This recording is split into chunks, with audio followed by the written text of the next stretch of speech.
Lot of staticky. Okay, move the mic away. All right, hey everyone. I told y'all I would be back um, with more receipts, more information exposing the Nation of Islam. I got a documentary for you guys exposing the origins of the Nation of Islam, and we're gonna go straight into that.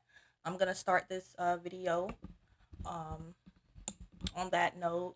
Let me make sure that my privacy settings is set to public on Facebook.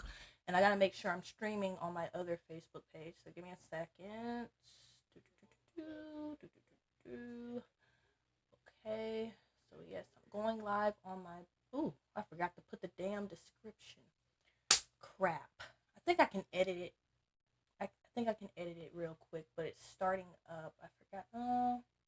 Well, let me put a description in there.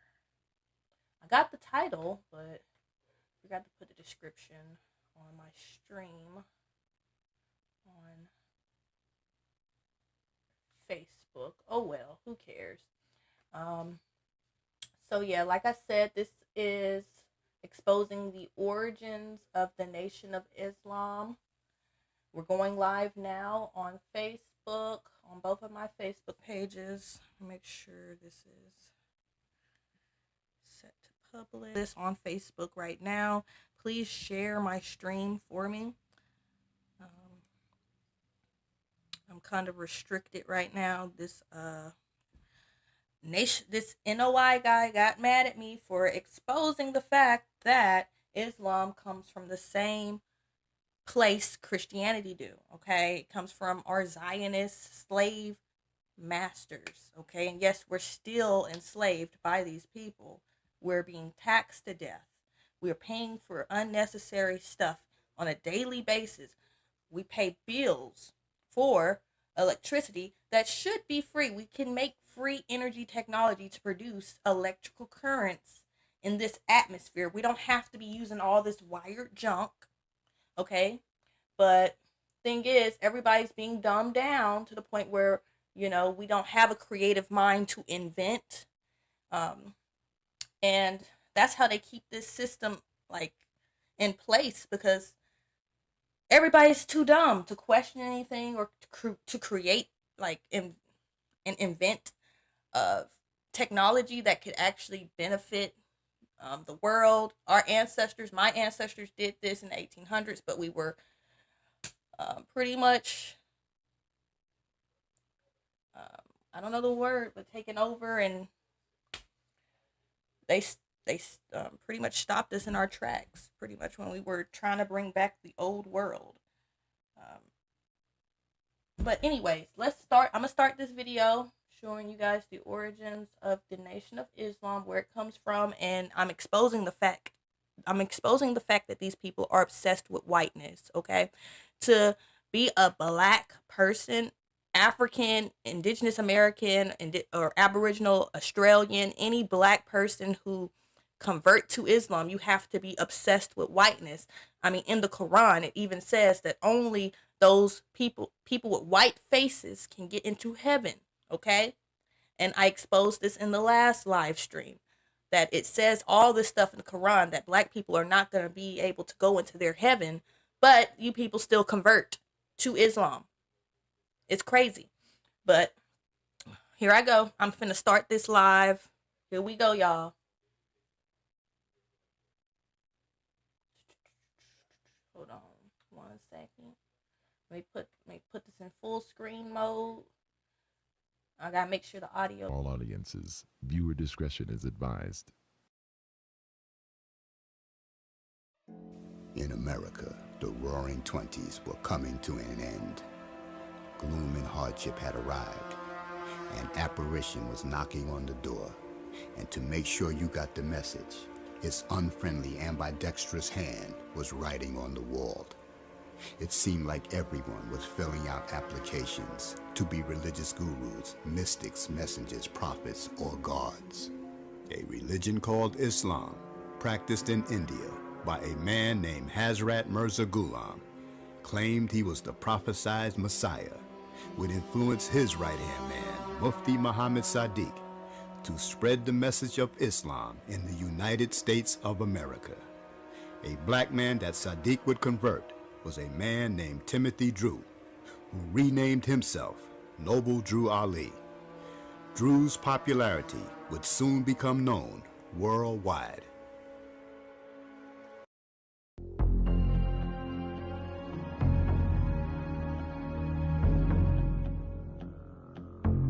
The leadership of Mufti Muhammad Sadiq would soon be as popular as the deported Honorable Marcus Garvey. Timothy Drew, who had changed his name, by 1928, Drew Ali's movement had set up 17 temples in the United States of America. Master Wallace Farad Muhammad. At the age of 24 years old, Farad worked as a cook in a small restaurant in Los Angeles. Within a year, he was managing the restaurant for its owner. He fell in love with a waitress on November 17, 803 West 3rd Street, when a gentleman named P.W. Gillibrand came in, ordered a meal, ate it, and then refused to pay for it. Farad lost his temper and pistol-whipped Gillibrand into a bloody mess, knocking Gillibrand to the floor as he cowered and pleaded for mercy. The attack was so savage, Farad had to be restrained by patrons. If you ever come back in here, I swear to God, I'll kill you. When police, Farad was tried in Quinton after doing 3 years improvement association. From there, Farad went on to join Drew Ali's Moorish Science Temple of America. And though Farad claimed to be a black African, everyone in both Garvey and Drew Ali's movements thought Farad to be of East Indian descent.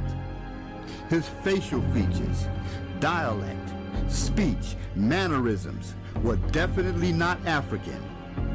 The extreme transition from former drug user and pusher to black nationalist probably puzzled Farad as well as the blacks he suddenly began associating with. Many wondered what was his real motives.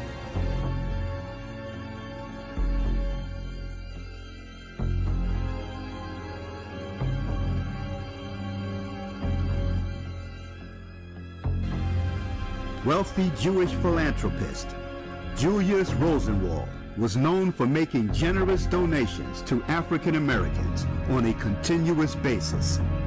Rosenwald's butler was a man named Claude Green, who was a member of Noble Drew Ali's Moorish Science Temple of America, who held the title of Sheikh. Rosenwald was unaware that Green was a member of the MSTA and purchased a building for Green. Green had misled Rosenwald about his real reasons for needing such a large building. The building at 3640 Indiana Avenue in Chicago's black community was instantly converted into a mosque and headquarters for the MSTA. The building would be called Unity Hall. It was in this building that Drew Ali's financial empire would begin. From the profit of membership dues and other means, Drew Ali had amassed enough cash to live a lavish lifestyle. He married many women and divorced them whenever he desired. When he stole a woman from Green's embrace that Green had his heart set on, Green's jealousy kicked into high gear. Green now demanded that Ali give him a raise in the MSTA's financial status.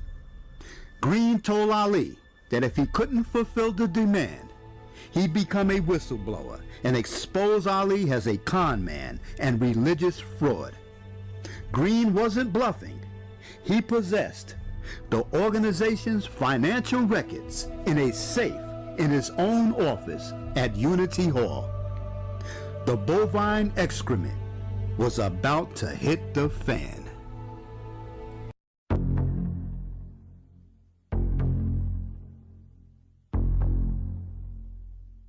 On March 14, 1929, several of Drew Ali's enforcers stabbed and shot Green to death as he was locking up the Unity Hall building. Drew Ali, though out of town at the time of the murder, was connected to the murder of Green and placed in jail. Bogged down with his legal troubles and his organization on the verge of collapsing, Drew Ali quickly placed David Ford L. in charge. David Ford L.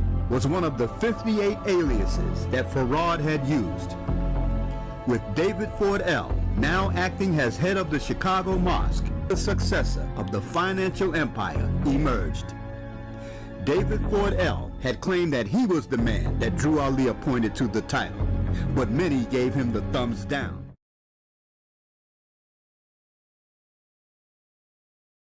A man who claimed to be God. The Bible says, see, we know that Allah is God and we ain't gonna worry about it no more.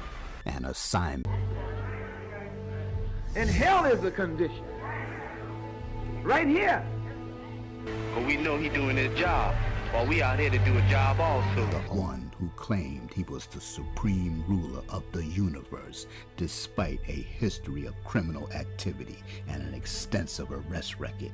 And one successor who claimed he was the messenger of God. It's the incredible science fiction-like story about the continuation of the spread of Islam with an all-new twist from Wallace D. Farad, a man with many aliases whose strange teachings spoke of an angry black scientist who attempted to blow up Mother Earth, and another dissatisfied scientist who would create a race of devils who would be given 6,000 years to control the world. The wearing of bow ties wasn't truly an original idea developed by the Nation of Islam. This attire adaptation goes back to Noble Drew Ali's Moorish Science Temple of America that predates both the Allah Temple of Islam and the Nation of Islam. Even the Nation of Islam's military Fruit of Islam uniform is a spin-off on the uniform of Marcus Garvey's Universal Negro Improvement Association. In November of 1932, Nation of Islam's founder, Farad Muhammad, called Elijah Muhammad from his hotel room and broke some very bad news to Elijah.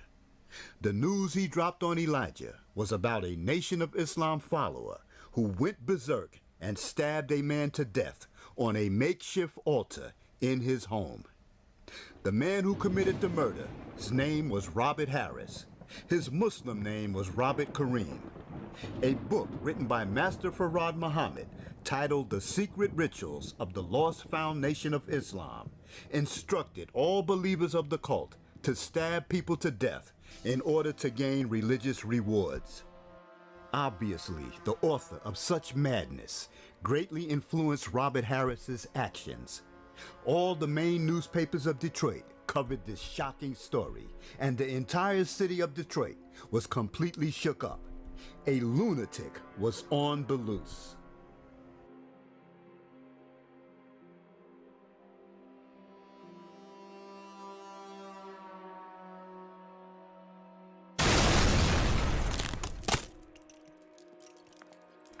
After the murder took place, Nation of Islam member Robert Harris calmly walked away from the scene of the crime.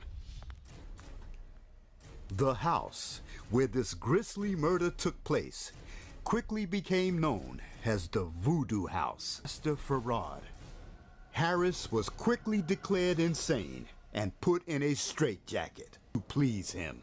The newspaper accounts said Farad, who was claiming to be a religious god, was a fake. He was actually a man from India.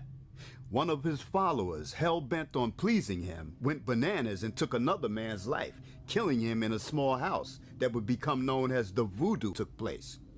In later years, the Nation of Islam's leadership would blame Malcolm for bringing unwanted attention towards the cult.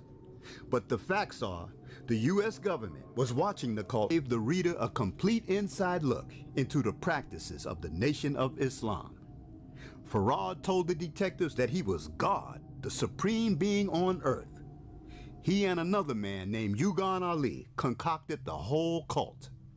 The man who went berserk and murdered someone named Robert Harris misunderstood my teachings, Farad told the police. Bernstein Sharif Muhammad was secretary to Master Farad Muhammad. She was born on July 14, 1915, in Robbinsville, Mississippi. Her parents moved to Detroit, Michigan when she was 4 years old.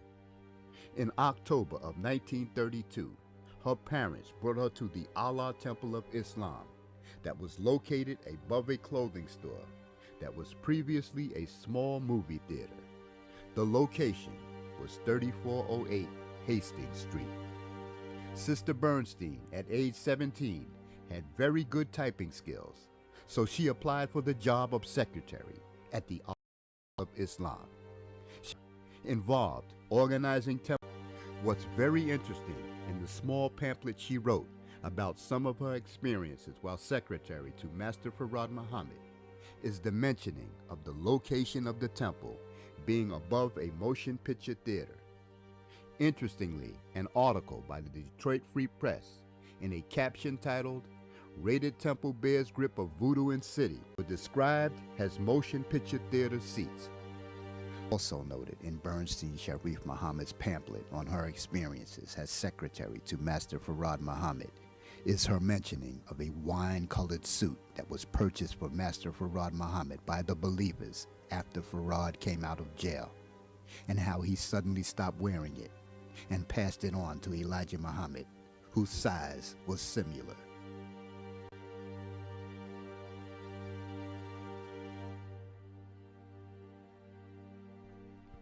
In a follow-up story about the sensational sacrificial murder of James J. Smith, who was a former member of the Moorish Science Temple of America, the religion taught by Farad Muhammad and his right-hand man, Yugan Ali.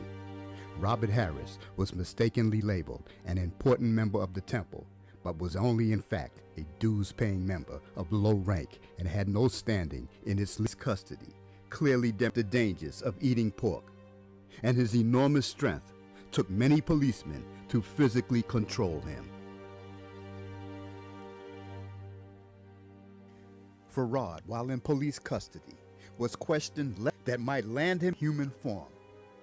These words, coming from a man quite diminutive in size, truly caused their eyebrows to rise.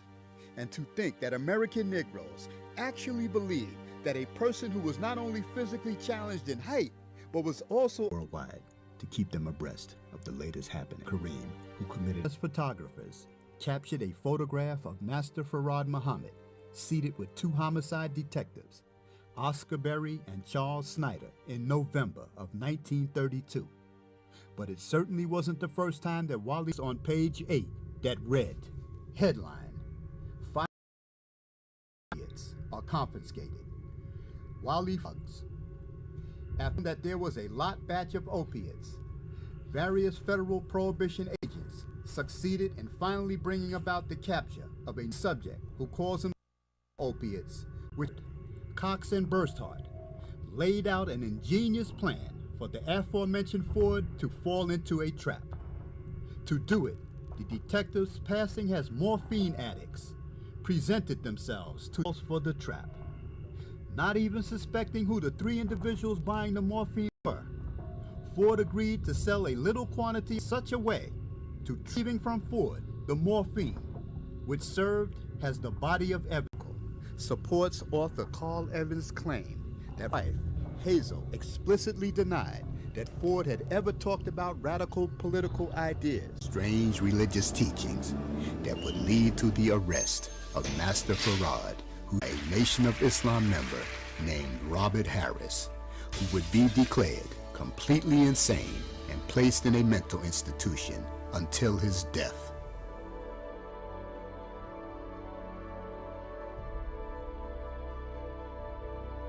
A murder Harris committed for his two gods of Islam, Farad, who by his own admission declared his race white to some and black to others.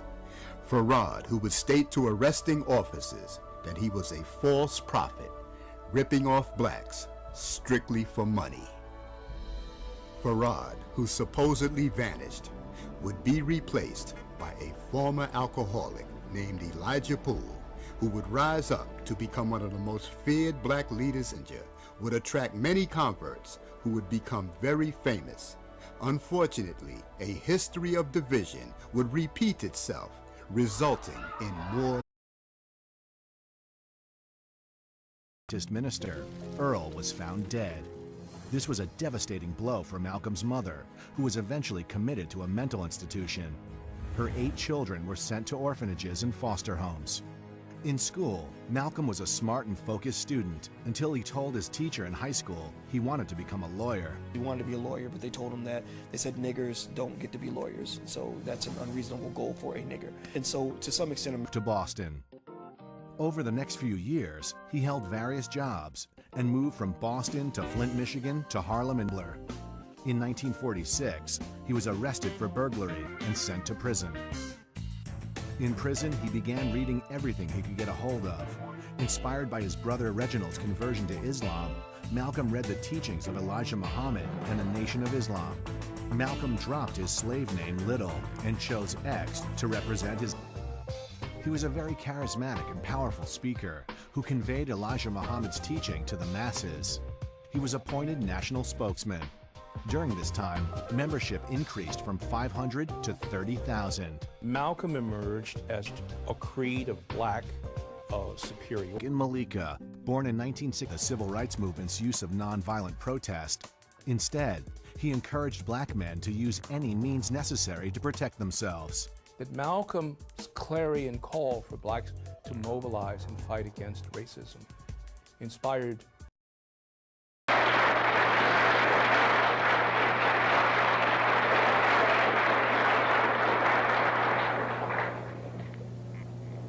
Ladies and gentlemen and brothers and sisters, open up like that because I am a representative of the Honorable Elijah Muhammad.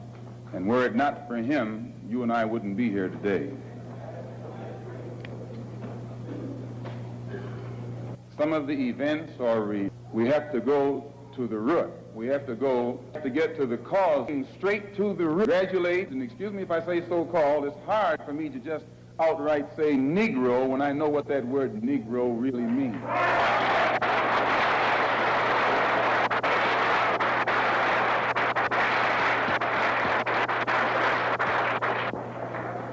The person whom you have come to know as Ronald Stokes, we know him as Brother Ronald, one of the most religious persons who displayed the highest form of morals of any black person anywhere on this earth.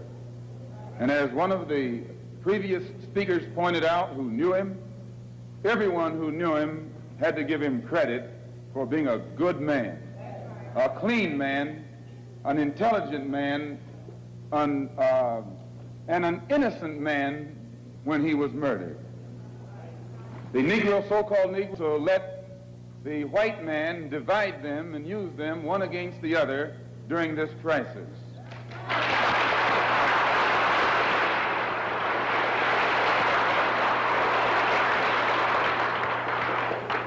As reaching decision. And despite the fact that 8 years have gone past, that decision hasn't been implemented yet.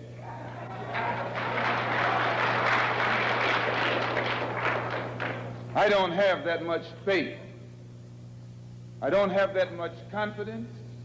I don't have that much patience. And I don't have that much ignorance to...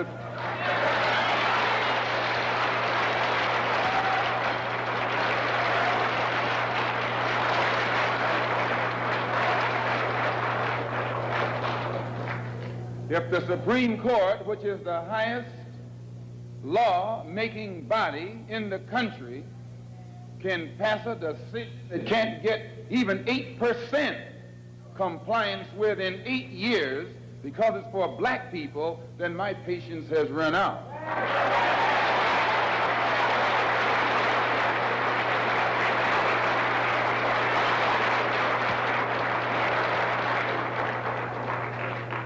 When black people who are being oppressed become impatient, they say that's emotional. Please, when black people who are being deprived of their citizenship, not only of their civil rights, but their human rights, become impatient, become fed up, don't want to wait any longer, then they say that's emotional.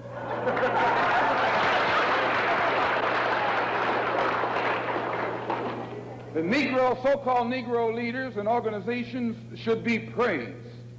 They should be congratulated. They should be complimented. Because out of all of them combined, the white man has not yet found one who will play the role of Uncle Tom, who is still dumb enough in 1962 to represent the injustices that he's afflicting against our people. We don't care how far in school you went or didn't go. We don't care what kind of job you have. We have to give you credit for shocking the white man by not letting him divide you and use you one against the other. In the past, the greatest weapon the white man has had has been his ability to divide and conquer. As Jackie Robinson pointed out beautifully on the television last night, 4/5 of the world isn't white. Isn't that what Jackie said?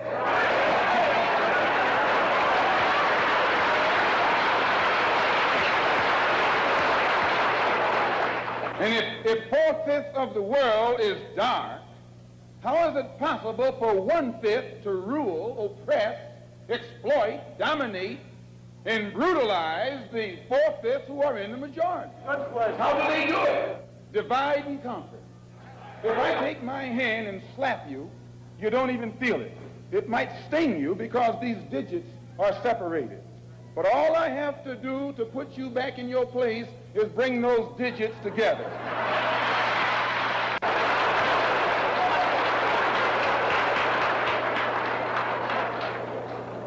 This is what the white man has done to you and me. He has divided us and used us one against the other. But today, thanks to Allah, you can say thanks to God or thanks to Jesus or thanks to Jehovah, whatever you want.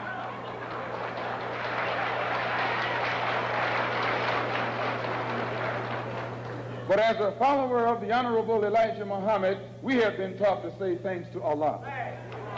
And that's what Jesus said. Jesus called on Allah. He said, Allah, Allah, lama asabaqtani. I believe what's good for Jesus is good for you. If Allah was good enough for Jesus to call upon, I think he should be good enough for you to call upon. Since the so-called Negro community has shocked the white man by resisting all efforts to divide us, I think that you and I should continue to shock him by staying and working together in unity. Despite religious, political, economic, or educational or social differences, let us remember that we are not brutalized because we're Baptists. We're not brutalized because we're Methodists. We're not brutalized because we're Muslims. We're not brutalized because we're Catholics. We're brutalized because we are black people in America.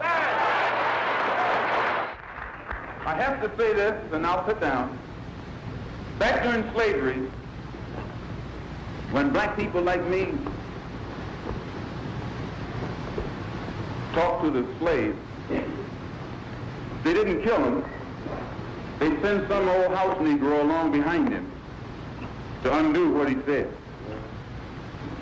You have to read the history of slavery to understand this. There were two kinds of Negroes. There was that old house Negro and the field Negro. And the house Negro always looked out for his master. When the field Negroes got too much out of line, he held them back in check. He put them back on the plantation.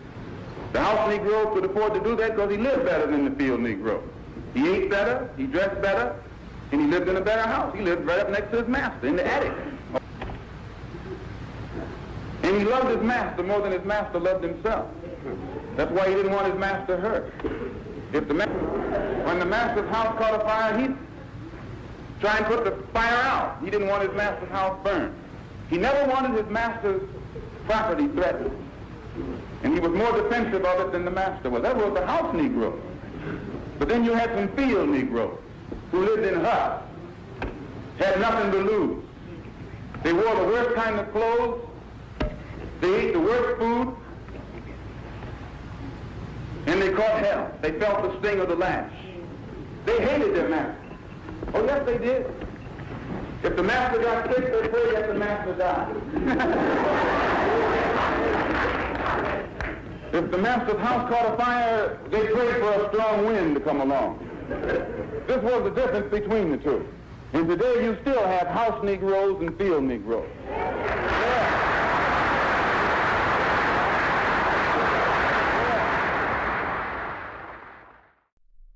The assassination of President John Fitzgerald Kennedy was unexpectedly captured on film with a 8mm Bell & Howell handheld motion picture camera in Dealey Plaza on November 22, 1963 in Dallas, Texas.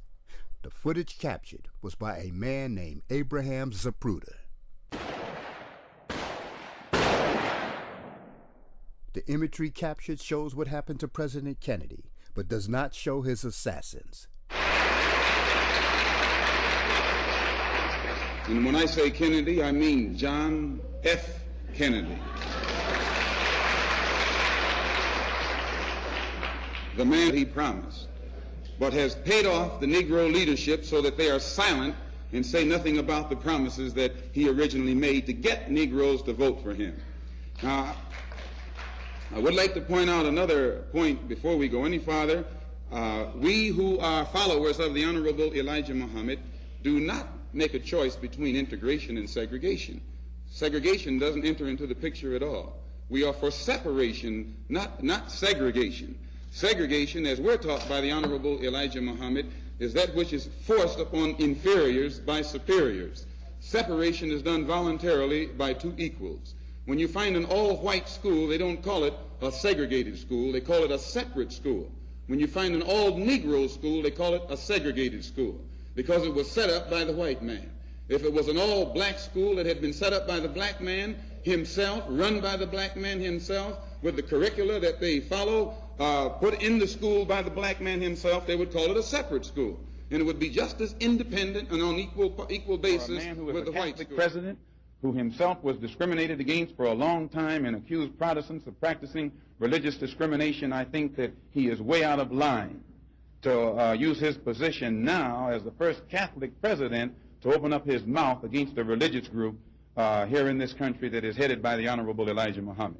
If he's not going to open up his mouth and outright condemn the Citizens Council by name, and condemn the Ku Klux Klan by name, and condemn the white Masonic order, which is all white, by name, and the white churches in the South by name, then Kennedy is wrong to point at the Muslims because we are black and because we don't want to mix with the people down there.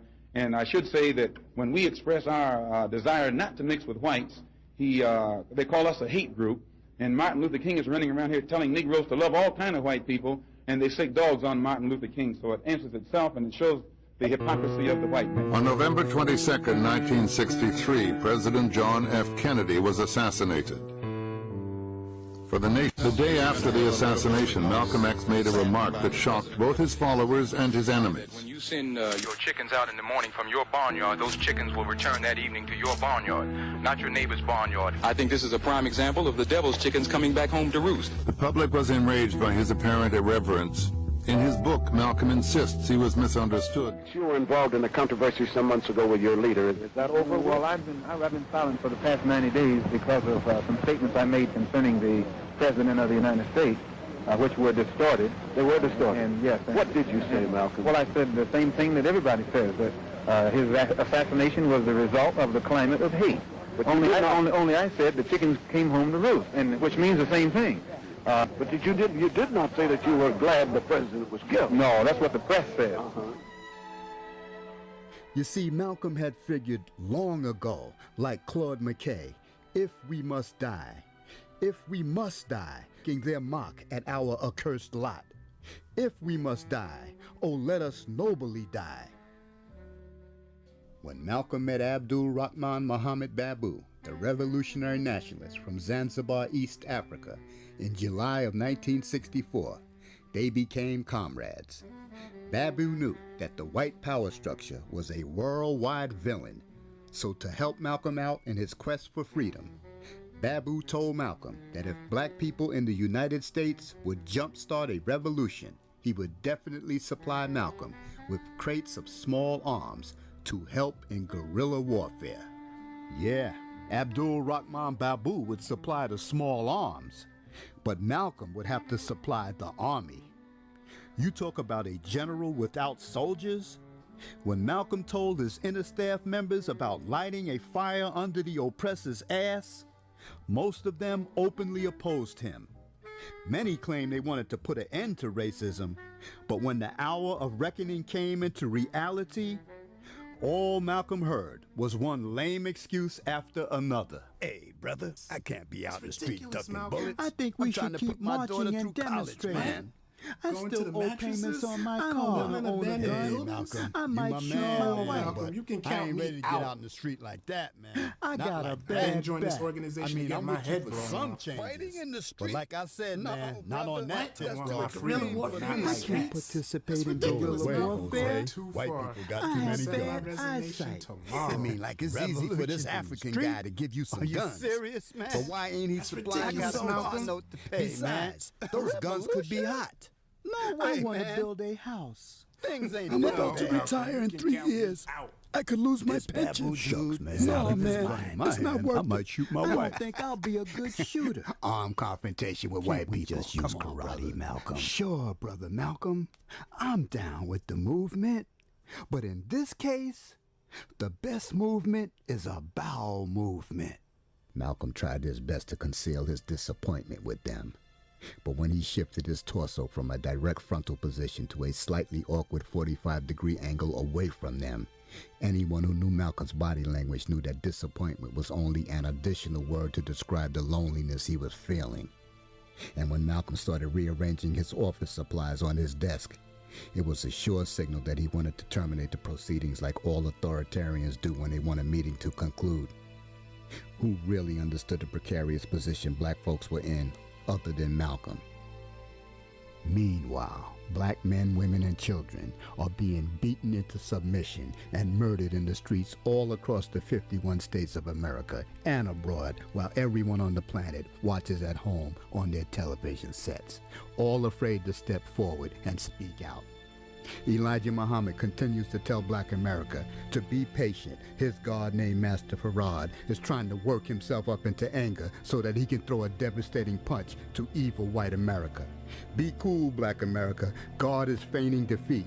He's on the ropes, doing the rope-a-dope, and the enemy is soon going to punch himself out. Fruit of Islam, just keep posturing, keep posing, keep looking stern and militant. Keep it up. We'll scare them. They'll leave us alone. Keep on prancing. Do the rope-a-dope, Farad.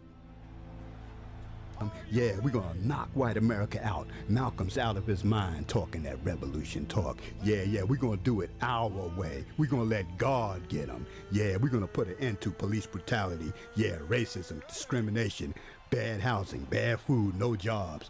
God gonna stop all this. They just split your mother's head open. Write that down. God gonna take care of it. A Klansman just hung your grandpappy. Write that down, brother. Farad gonna stop all this shit in midair.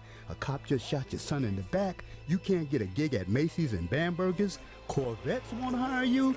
God's on the ropes, brother. Don't worry about it. He's doing the rope-a-dope. Yeah, God looks like he's finished. Don't worry, he's getting ready to hit him with every punch in the book. Intimidated by this little lightweight man from India throwing a phantom punch, they were more concerned with men who actually demonstrated their ability to wage war.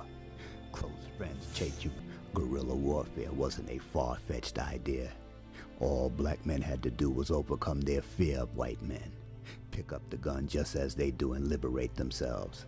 It was to be or not to be. Malcolm wasn't naive. He read the Holy Quran and knew what it said of those who would seek cover when fighting was prescribed for them. To keep his ministers and staff under his control, Elijah Muhammad this was the same anything to keep that cash coming their way. Everyone now had a vested interest in eliminating anyone messing with their money. For many, this handout was the only source of income that they had ever had. H.L. Hunt isn't such a bad Islam, didn't come to learn the ABCs of life or get their highly coveted and sought after X. Many came of the Alpha I, who played their black unity roles to a T and was sent to SPY, Infiltrators who, instead of uniting for the long run, took to everyone's veins, razor-sharp shortcuts Kevorkian administered like self-inflicted wounds that brought about their own demise, and still can't see that we were DOA. Malcolm had realized he was stick, clean-cut, but still niggas, rather than preferred selfless raggedy revolutionaries. And in the end, all those assalamu alaikums, bean pies, and brotherhood talk was pure bullshit. Money was the motive for many Muslims. H.L. Hunt knew the psychological makeup of black folks. That's why he started funding them. He knew that if you dance to the music, you've got to pay to the piper. Back at the house, Malcolm's head was spinning. The more he thought about all the Nation of Islam in 1948, the organization barely had 400 members. When Malcolm became a minister around 1952, the nation's membership really started growing. By 1953, membership doubled. Malcolm was such a dynamic, attractive, and gifted orator, he could have read the telephone directory to standing room only. And I hope some of y'all understand why they took him out. This is because he realized later on what he got himself into and who were behind the funding and who, you know, how this organization came to be. When he discovered all this, yeah, he started exposing a lot. Martin Luther King, sorry. But I had to pop in. Those of y'all who are watching, please share this stream. Please like and share. On Facebook, I can't share this stream into groups because they have me restricted. Oh my goodness, where's that static coming from? I don't know.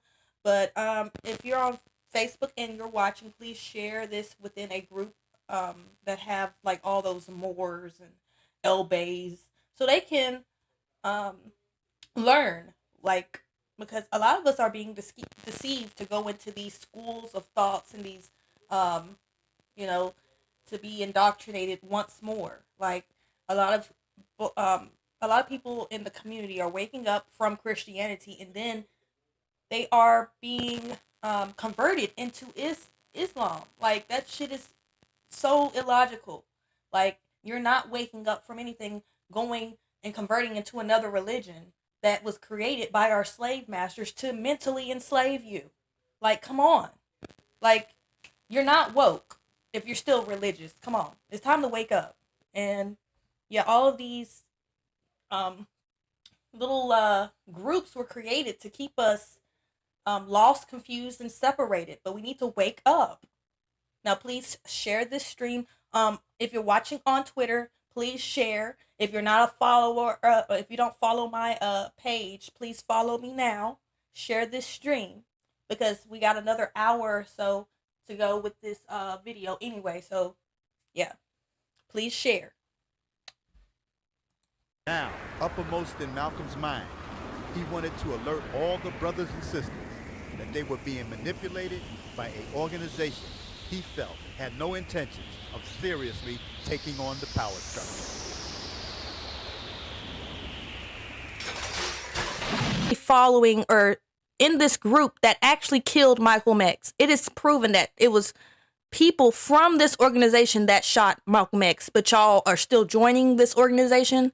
Y'all are sick. And then y'all come at me and talk about, oh, I don't know nothing. I know a lot more. Y'all are retarded. I swear. But okay, please share this video. I'm done. We got another hour to go with this. Malcolm pulled back the curtain. He discovered that Elijah Muhammad wasn't the divine man that he had projected himself to be. Elijah's claims of divine power were never actually demonstrated nor challenged by his followers. Criticism of the great and powerful, most honorable Elijah Muhammad, the messenger of God, was strictly forbidden. Malcolm had dared to question Elijah's teachings that were surfacing as pure humbug.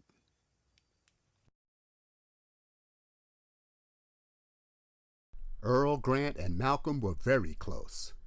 Grant was a former Nation of Islam member who resigned from the organization in 1961 because they simply had nothing for him to do.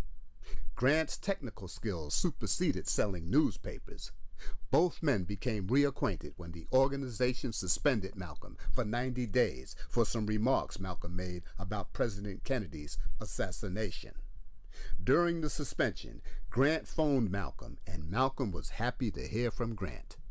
When the Nation of Islam refused to lift Malcolm's 90-day suspension, Malcolm decided to form up a human rights organization designed for some real action other than just selling newspapers.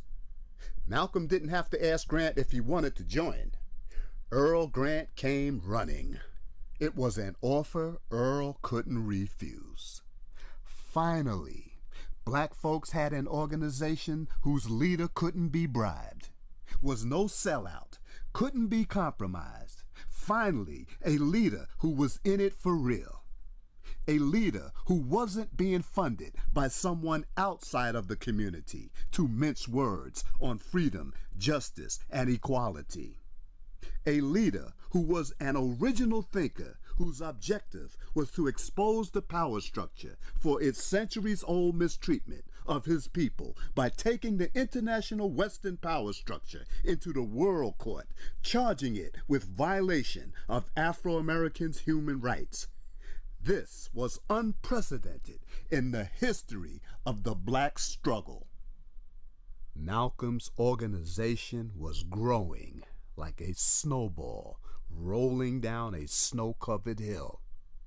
Other elements, determined to see that it failed, also joined the ranks. Malcolm's faith was challenged when he found out that the Honorable Elijah Muhammad had seduced several women in the Nation of Islam, and some had bore his children. In 1964, Malcolm X renounced Elijah Muhammad and left the Nation of Islam. He founded a religious organization, the Muslim Mosque Incorporated, and took a pilgrimage to the Holy Land of Mecca, Saudi Arabia. In Mecca, he met people of all races he could call his brothers. He renamed himself El Hajj Malik al-Shabazz and returned to the U.S. with new hope for the future. After being ousted out of Elijah Muhammad's Nation of Islam, Malcolm formed two of his own organizations, the Muslim Mosque Incorporated and the OAAU, an acronym for the Organization of Afro-American Unity.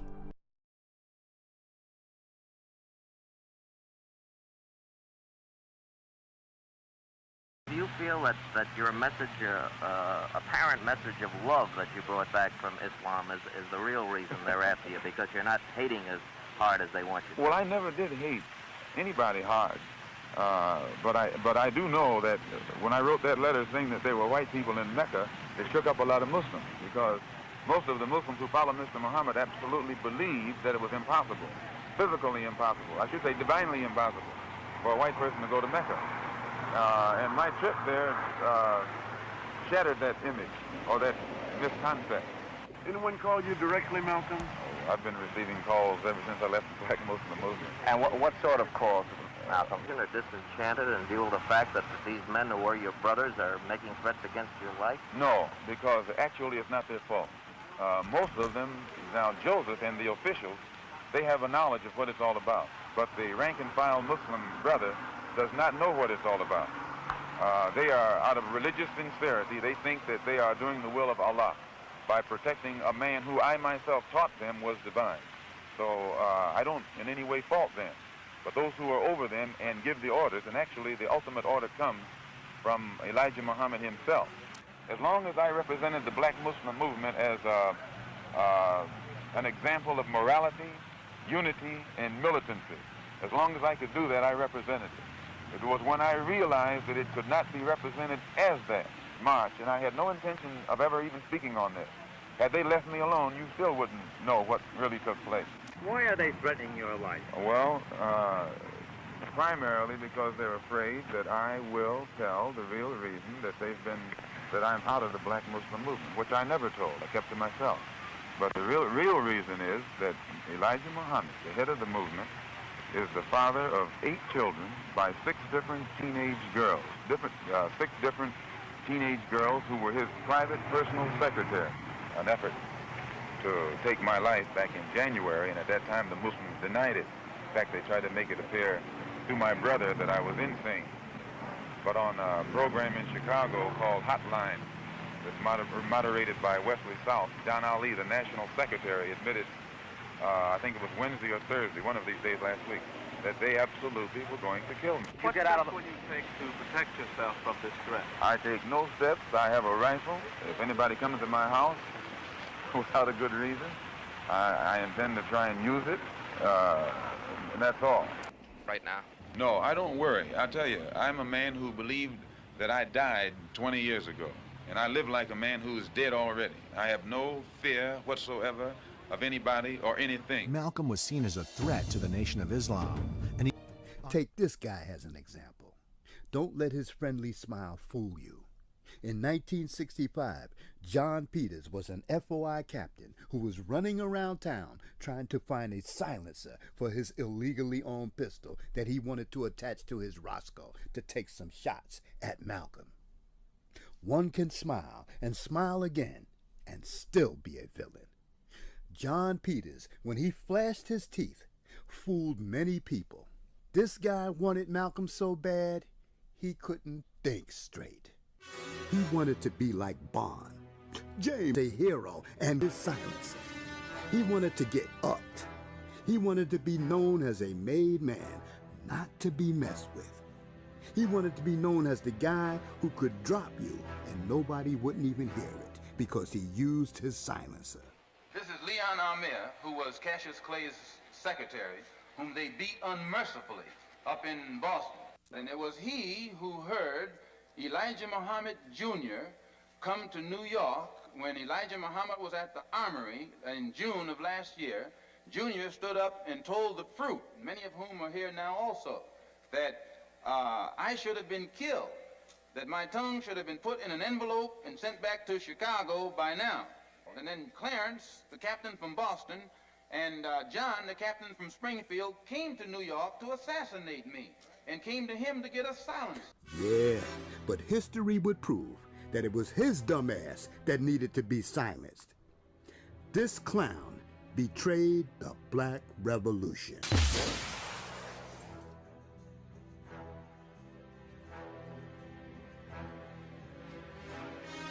He was one of the karate experts who taught karate on the entire East Coast, Eastern region.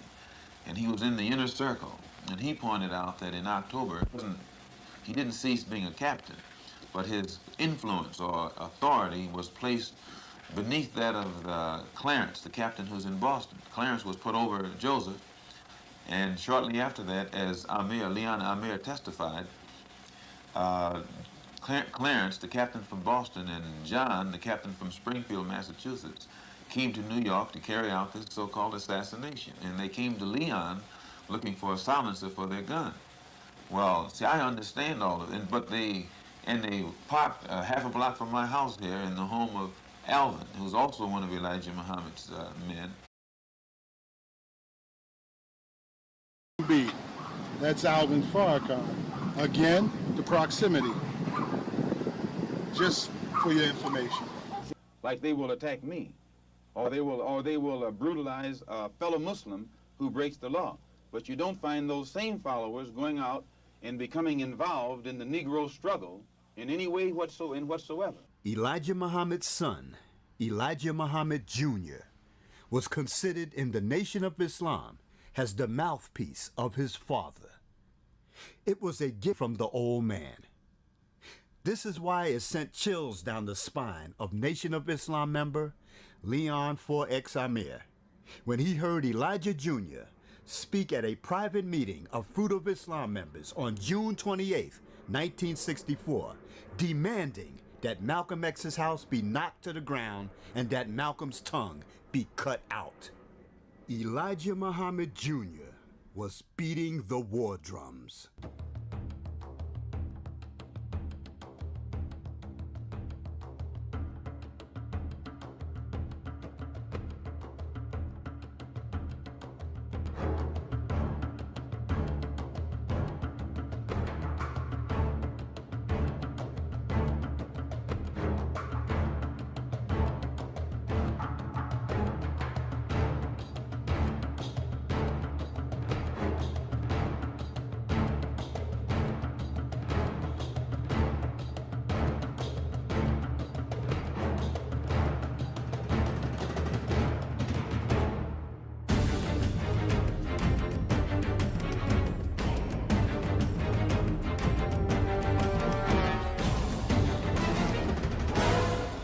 Elijah Muhammad Jr.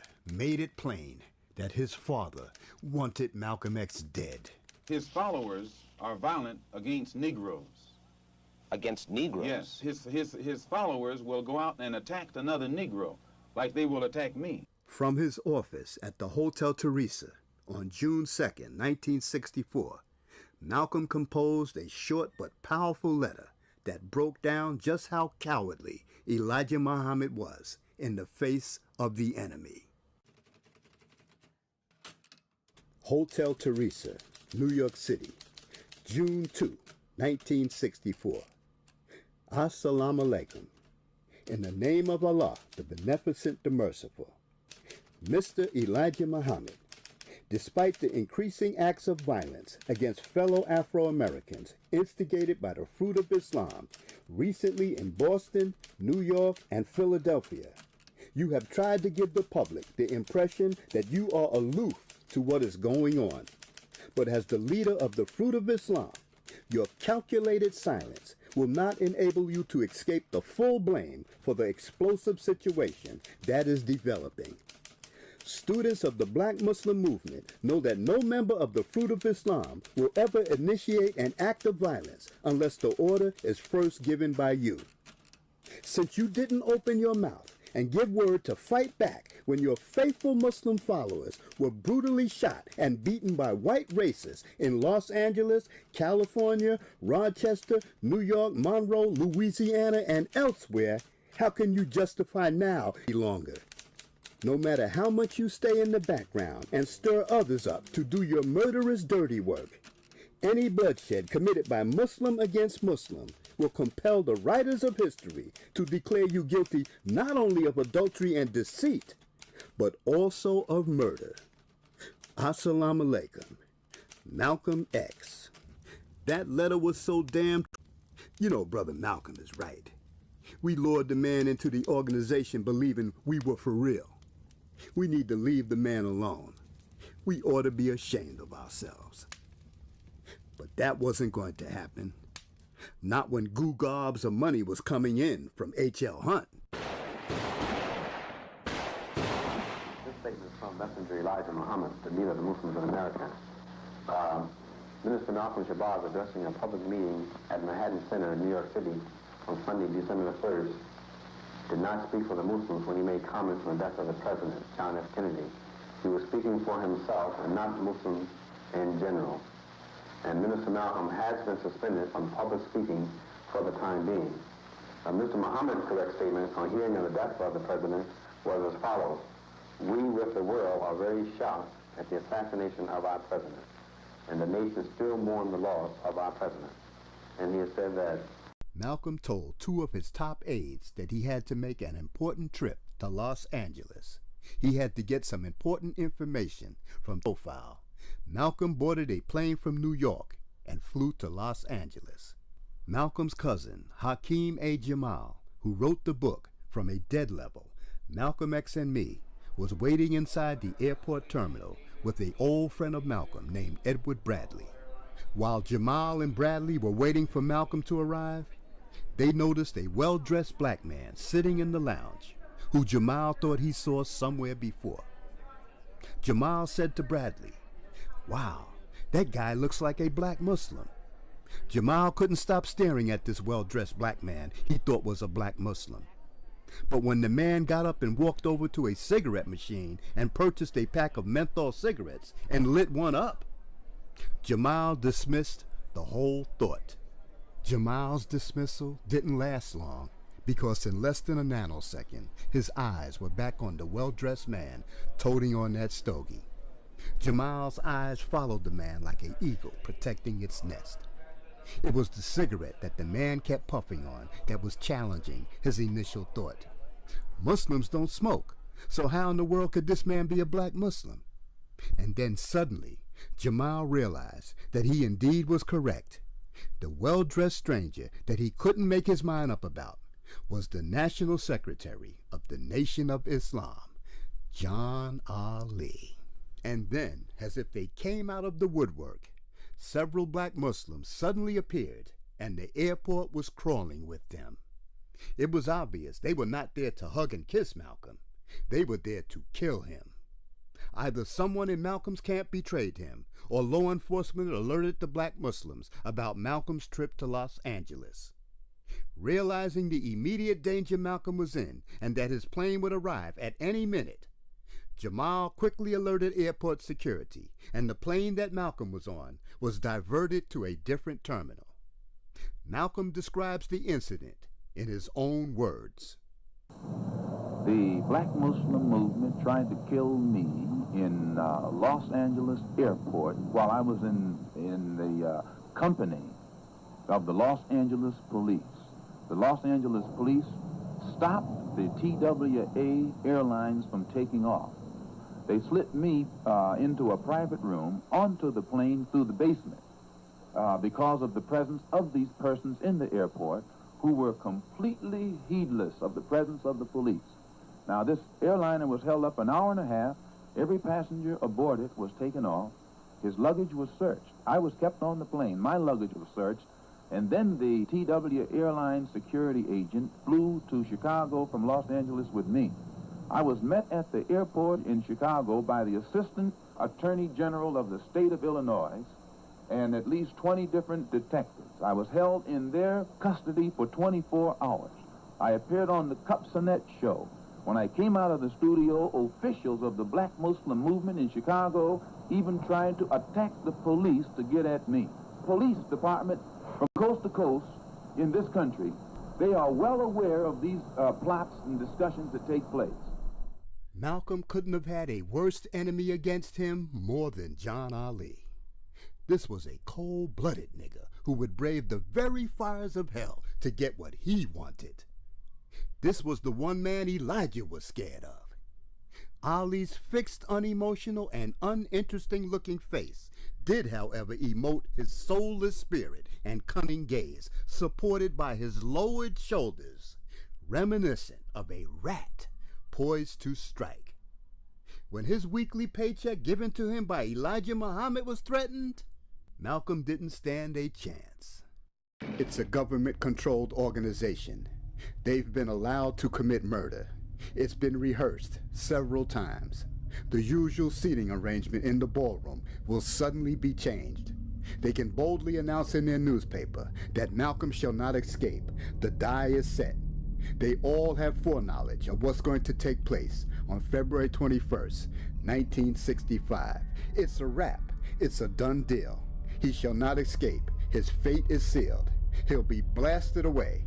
They have assistance, permission from the white government to execute him. It's going to be like shooting fish in a barrel.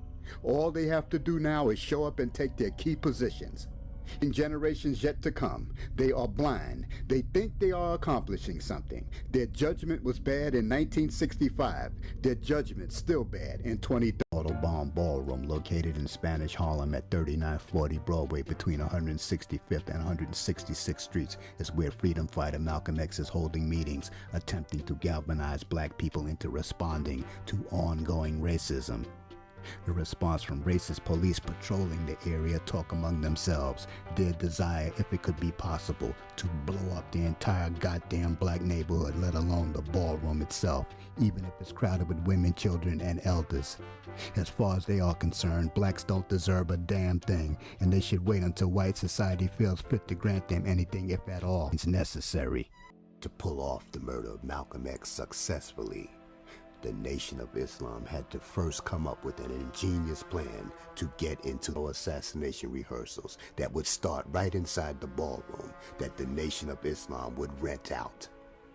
The plan that they came up with was based on the mythical Trojan horse legend.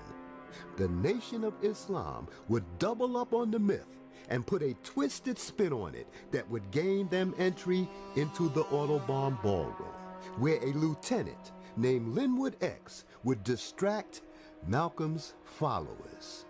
All that was needed now: Lieutenant Linwood Ian Bradley, Talmadge Hayer, Albert Benjamin Thomas, John Kinley, also known as Wilbur McKinley, Leon Gill. William Bradley will be the lead shooter who will fire the first blast from his sawed-off shotgun. Lieutenant Linwood X If Bradley was successful in this most important mission, he'd be set for life.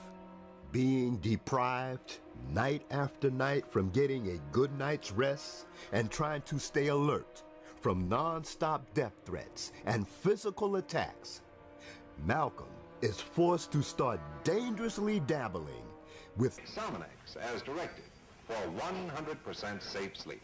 No prescription needed. Money back if not satisfied. Get Sominex at your drugstore now. But the over-the-counter sleeping aids did not put Malcolm in the deep sleep he really wanted.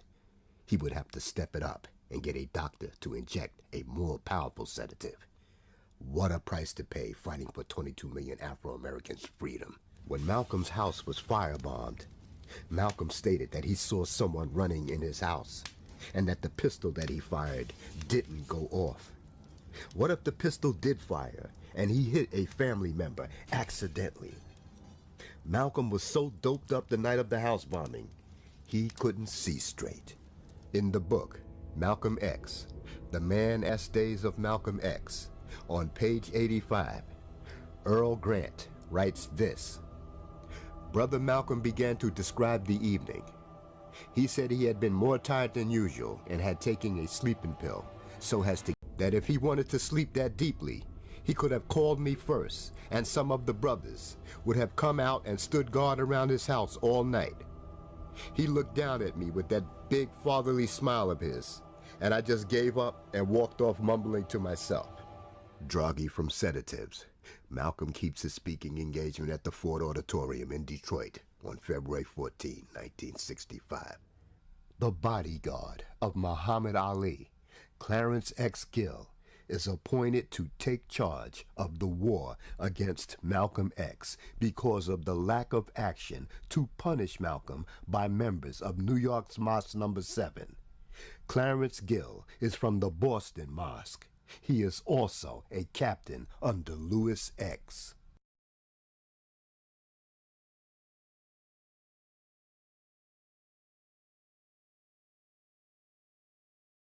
Arriving at Mosque No. 25 in Newark, New Jersey on February 21st, 1965 are the two Bostonians, Clarence X. Gill and Lewis X. They are both greeted by Lieutenant Linwood X. The assassination team decide that one of them will carry a special item hidden away in a body wrap with a zippered pocket in case there is a body search by Malcolm's security team. That special item is very important to the success or failure of the mission. Is it a single key to a locker if the weapons are stored in the Autobahn in advance? Could it be airline tickets to the body wrap?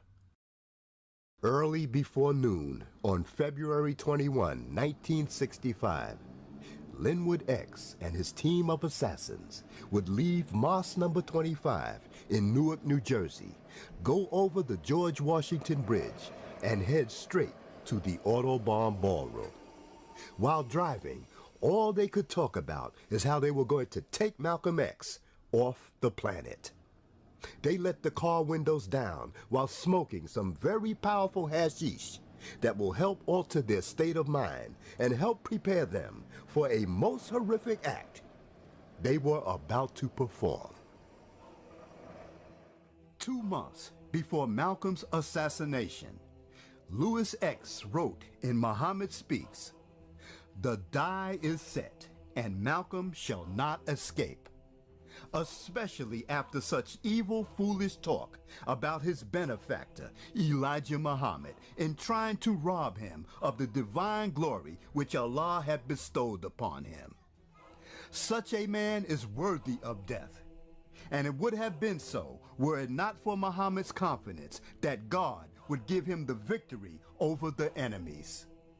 Aside from the horrible statement of Malcolm being worthy of death, it's also very chilling that Lewis X's predictive words, "The die is set, and Malcolm shall not escape," clearly suggests that Lewis X had foreknowledge of Malcolm's fate and knew of the rehearsals in the ballroom for Malcolm's murder long before the event took place. He shall not escape. He shall not escape. He shall not escape. He shall not escape. He shall not escape. Nearly all of Elijah Muhammad's officials will have key roles in Malcolm's murder. When Malcolm revealed publicly that Elijah Muhammad was faking to be divine and that his money wasn't coming from the sale of newspapers and bean pies, but from the world's richest white man who was in the oil industry named H.L. Hunt, the Nation of Islam was embarrassed. The mission to physically destroy Malcolm was now hastened. While brutal white human beings were turning powerful water hoses on black people trying to seek freedom, justice, and equality, and while German Shepherd police dogs were biting into the groins of black men and biting into the breast of black women, Elijah Muhammad never unleashed his Fruit of Islam men to fight back. Was reach for the chicken switch whenever fighting was prescribed. The Fruit of Islam, who was supposed to be tough, did nothing in the face of brutal attacks from white people. Many of Elijah Muhammad's Fruit of Islam men were glad to be held back from engaging in war with white people. They were only let loose on their own. And right now, Malcolm X was their #1 target. When talk of Malcolm's irregular sleeping habits started to spread through the grapevine, a secret police agent named Gene Roberts, who gained Malcolm's trust, would report back to his superior named Tony Ulasewicz everything about Malcolm from A to Z. Something like knowing a person's sleeping habits or troubles may appear to be minor to most, but this was the type of thing that they could fully exploit, especially by an enemy. Gene Roberts fed the government enough information about Malcolm when calling in his daily reports. It was used to the maximum. Now the Nation of Islam members were even aware of Malcolm's inability to get a full night's rest. After the firebombing of Malcolm's home, a vote by Malcolm's inner staff members was made about whether or not Malcolm should be allowed to speak at the Autobahn Ballroom's next gathering on February 21st, 1965. Incredibly, only one person objected about Malcolm speaking, but he was overruled by vote. The man who was against Malcolm speaking was a man named Les Edmonds. For maximum damage to the intended target, 00 buck, also called 00 buckshot, is used because of its large size and penetrating ability. The shot is so penetrating, it could easily go through the thick and tough hide of big game animals. After scouting the entire area, the assassin team enter the ballroom and wait for the green ghost signal. Malcolm arrives at the ballroom so doped up on sedatives, he looks like he aged 10 years overnight. The killers are now in the house. The die is set. Malcolm shall not escape. Gene Roberts, the secret police agent, tells political activist and admirer of Malcolm named Roland Shepherd that he can't sit in the seat that he normally sits in. Shepherd is a regular at the ballroom who's seen and heard Malcolm speak over 20 times.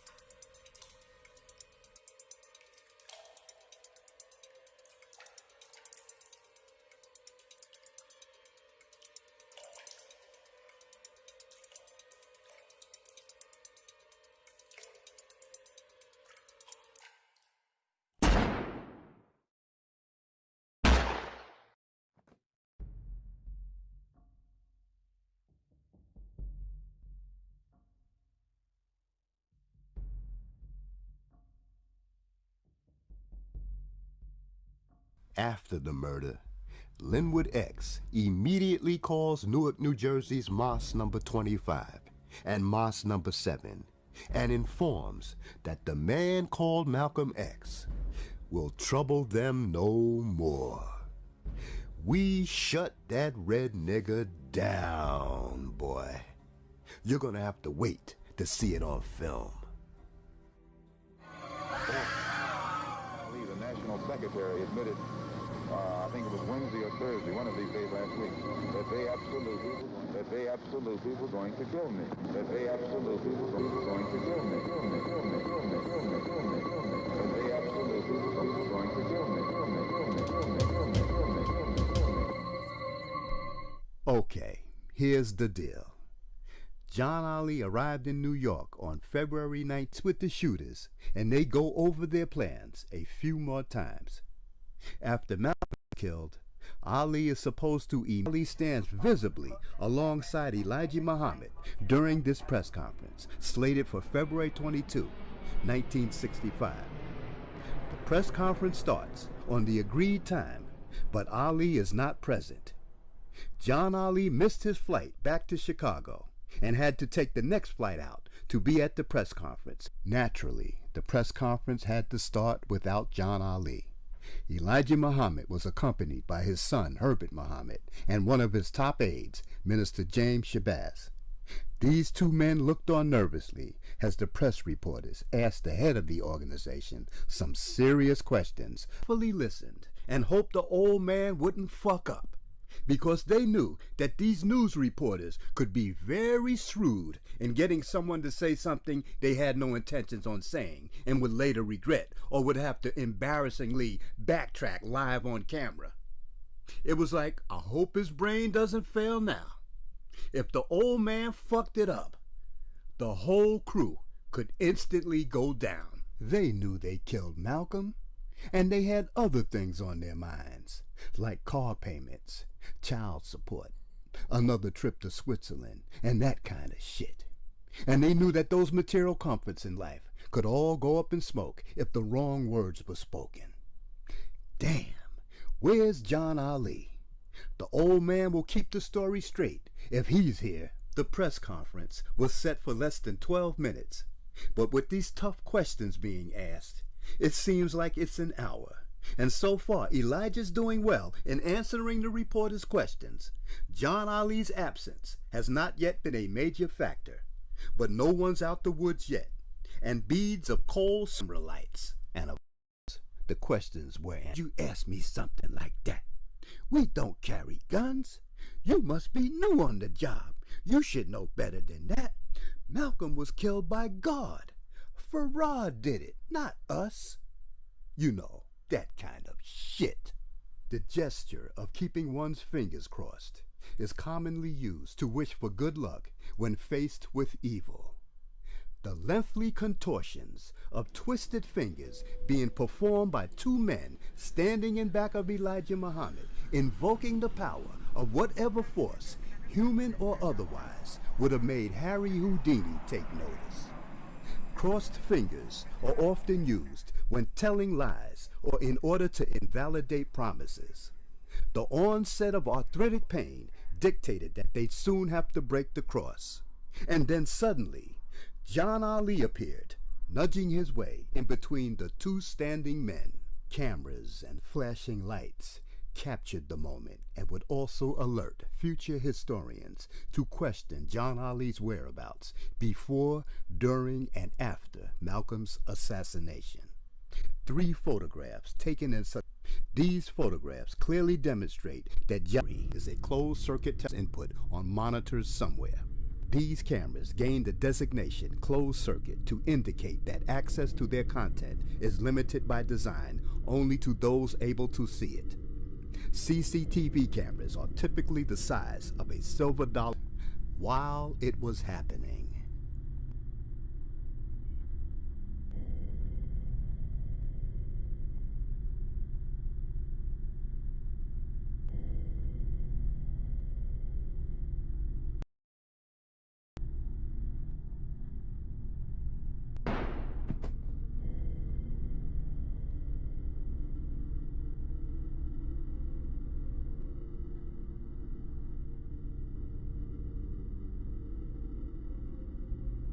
Also captured on film was the attempted escape of Talmadge Hayer, who was nearly pulled apart by Malcolm's followers. This amazing footage also reveals the presence of William Bradley, who has a copy of Muhammad Speaks in his coat pocket. Bradley is the man who fired the shotgun at Malcolm. Bradley, knowing that Hayer was injured badly, has no choice but to go for the body wrap, Velcro tied to Hayer's waist. If Malcolm's followers retrieved the contents of the body wrap, the whole thing could implicate many people. The body wrap off of Hayer's waist. The body wrap is highlighted with yellow and orange superimposed colors.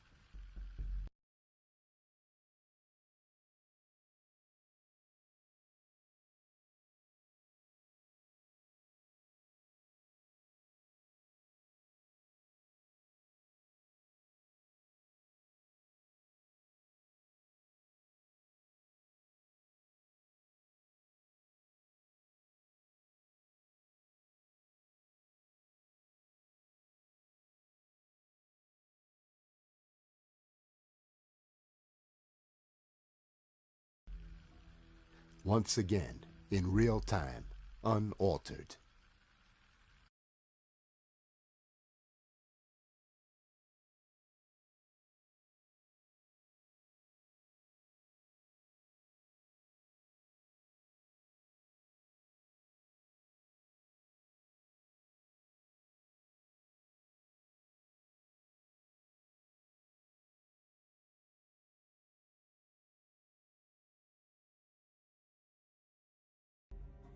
Seven of the 12 shotgun pellets from the first blast ripped into his heart, shredded his aorta, as crimson red-colored blood flowed like water from a broken faucet pipe, dripping and flooding into internal cavities, marinating and saturating body and soul. As he clutched his chest, wondering what was the extent of his injuries.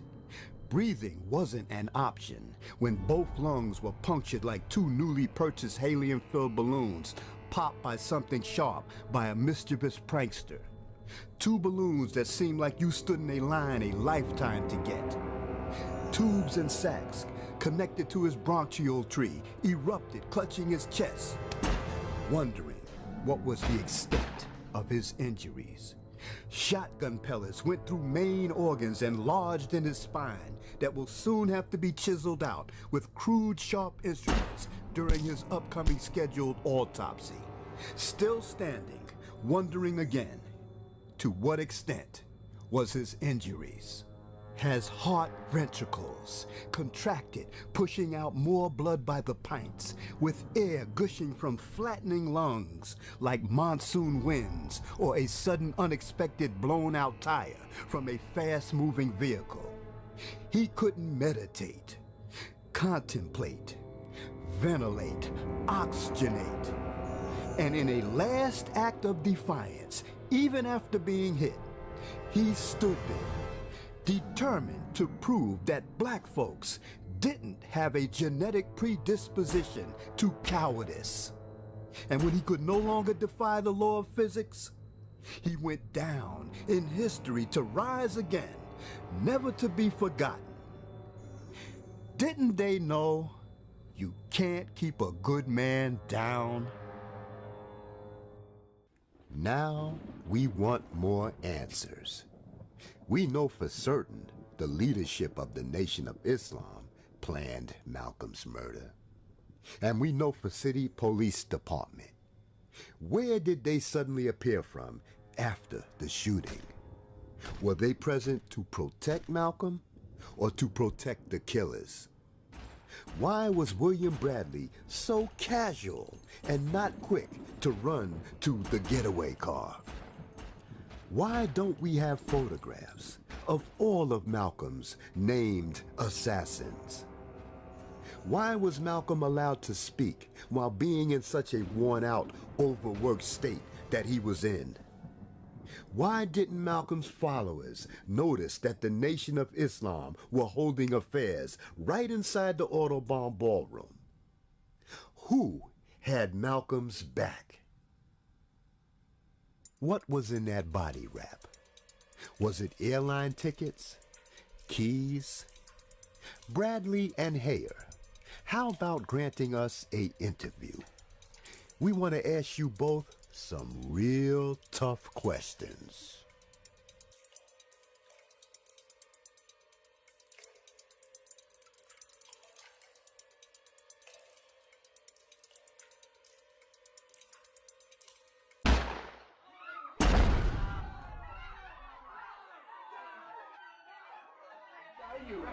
Muhammad Ali. Whatever the punishment, whatever the persecution is for standing up for my religious beliefs, even if it means facing machine gun fire that day, I will face it before denouncing Elijah Muhammad and the religion of Islam. I'm ready to die. It appears that Elijah Muhammad only chose select individuals who he revealed Master Farad's identity with. It's obvious that Muhammad Ali and his wife Khalila were two of that select few. While many people today claim to have specific knowledge about the man they say is God, the reality of it is that very few members in the Nation of Islam actually met Master Farad Muhammad. I arranged through talk show host Lance Shabazz to do a over-the-phone interview with the still stunningly beautiful former wife of Muhammad Ali, Khalila Ali. I happened to come across a photograph that I saw her in that blew my mind. I asked Sister Khalila several questions about the amazing photograph that displayed... Are you there? Yes, I am. Assalamu alaikum. You're on the phone with Sister Khalil Ali. Oh, Sister Khalila, assalamu alaikum. Walaikum assalam, Brother Omar. How are you? Oh, I'm all right, sister. How are you? I'm doing fine. Thanks a lot. I am. Well, I saw a recent picture of you, and you certainly look marvelous. You look great. You might need glasses. No, I got good vision. Okay. They all look inverted. Like I told y'all in the last stream. But we're going to get to that at the end of this. Okay, we got... damn. I thought we only had an hour left, but it looked like this video got another 45 minutes. So I guess we got to expose the new leader also of the NOI. Okay. You see these first two, they're not Black American. Then a little late. It showed the origins of the Moorish temples and all that, and who Noble Drew Ali, where he came from, who he was, who influenced him to be Islamic and all that. When this stream ends, it's just gonna start over so y'all can watch that, okay? And the beginning, I'm not really doing too much. I just went right into it so y'all can, get that. But I told y'all, all of these people up in the Nation of Islam, from the leaders to the people that are just stuck up in it, like they look inverted. Like the men look like women, the women look like men. They have the bone structure of men. They have square jaw, spaced out eyes. The females, I said, quote unquote. And then the men look like women. Like, but y'all think I'm crazy or whatever. But we're gonna get into that. We're gonna get into this at the end, because like they think I'm bluffing when I say in the Quran it says black skin or black people will not enter heaven. Okay, and it also described black people as being the devil in the Quran. I exposed this in the last stream, but I'll do it again at the end of the stream. These people who are a part of this got to be NPCs, soulless people, like just don't have the will or don't have anything in them driving them to actually do the research themselves. Like they're equivalent to zombie ass Christians that let the pastor tell them what's in the good book instead of actually looking into the stuff themselves. Okay, these are NPCs we're dealing with. Okay, that just have this blind faith with these religions and stuff, And I honestly believe that humanity always had a spiritual system for these NPCs, but these NPCs, they'll follow NPCs follow authority figures. That's just the thing. And since light workers don't have control over this, actual people of the sun or Christ, people who have the Christ consciousness or whatever you want to call yourself, okay? Since we don't have control over this, the NPCs are just going to follow, the dark ones and their spiritual systems that is set up right now. And that's just how it is. But I'm going to let this continue on. How can anybody say that thing look good? Y'all crazy. Hey, Sister Cilla, this brother's working on a project that he's working on Master Farad Muhammad, and I was sharing it with him the picture that you had shown me with Brother Abdullah, and I told him that you had said the messenger introduced you to him as Master Farad Muhammad, and the brother wanted to ask you some questions about that. Sure. If you don't mind. I don't mind at all. I'm trying to work on it strictly on my own, but that was a very interesting picture. Very interesting, huh? Yeah. Yeah. So I wrote down several questions. So whenever you want me to begin, you just let me know and I'll ask you. Yeah, I've just been good right now. Okay. All right, Sister Khalila, do you remember the actual date of that photograph? I can see, because I see you're very young in that photograph. Yeah, the date would be, I would be guessing,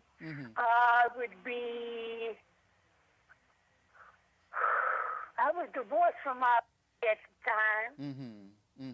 So it was in my home. He stayed in my home. All right. We'll move on. Maybe it'll come to you. I was just thinking it would be like 77. Okay. I think maybe we were divorced 78, 70, so it had to be it was in the 70s. Okay, somewhere in the late 70s, early 80s. Now, in that picture, there's two women in back of you, in back of the man. And who is the man? The man himself? Yeah, the man that you are presenting. His name is Muhammad Abdullah. And now, who is he supposed to be? Well, he's Muhammad Abdullah. Is he Farad Muhammad formally? Well, I was introduced to him as that, but a lot of people don't believe it, but that's what I was introduced to him as. I can only go by what somebody tells me. I understand. And I only trusted one man, and that was Elijah Muhammad. So he said it, I believe it. So Elijah Muhammad introduced you to this man? Yes, sir. And what was I was introduced in his home with this man. I'm sorry, I missed that. You were introduced in his home?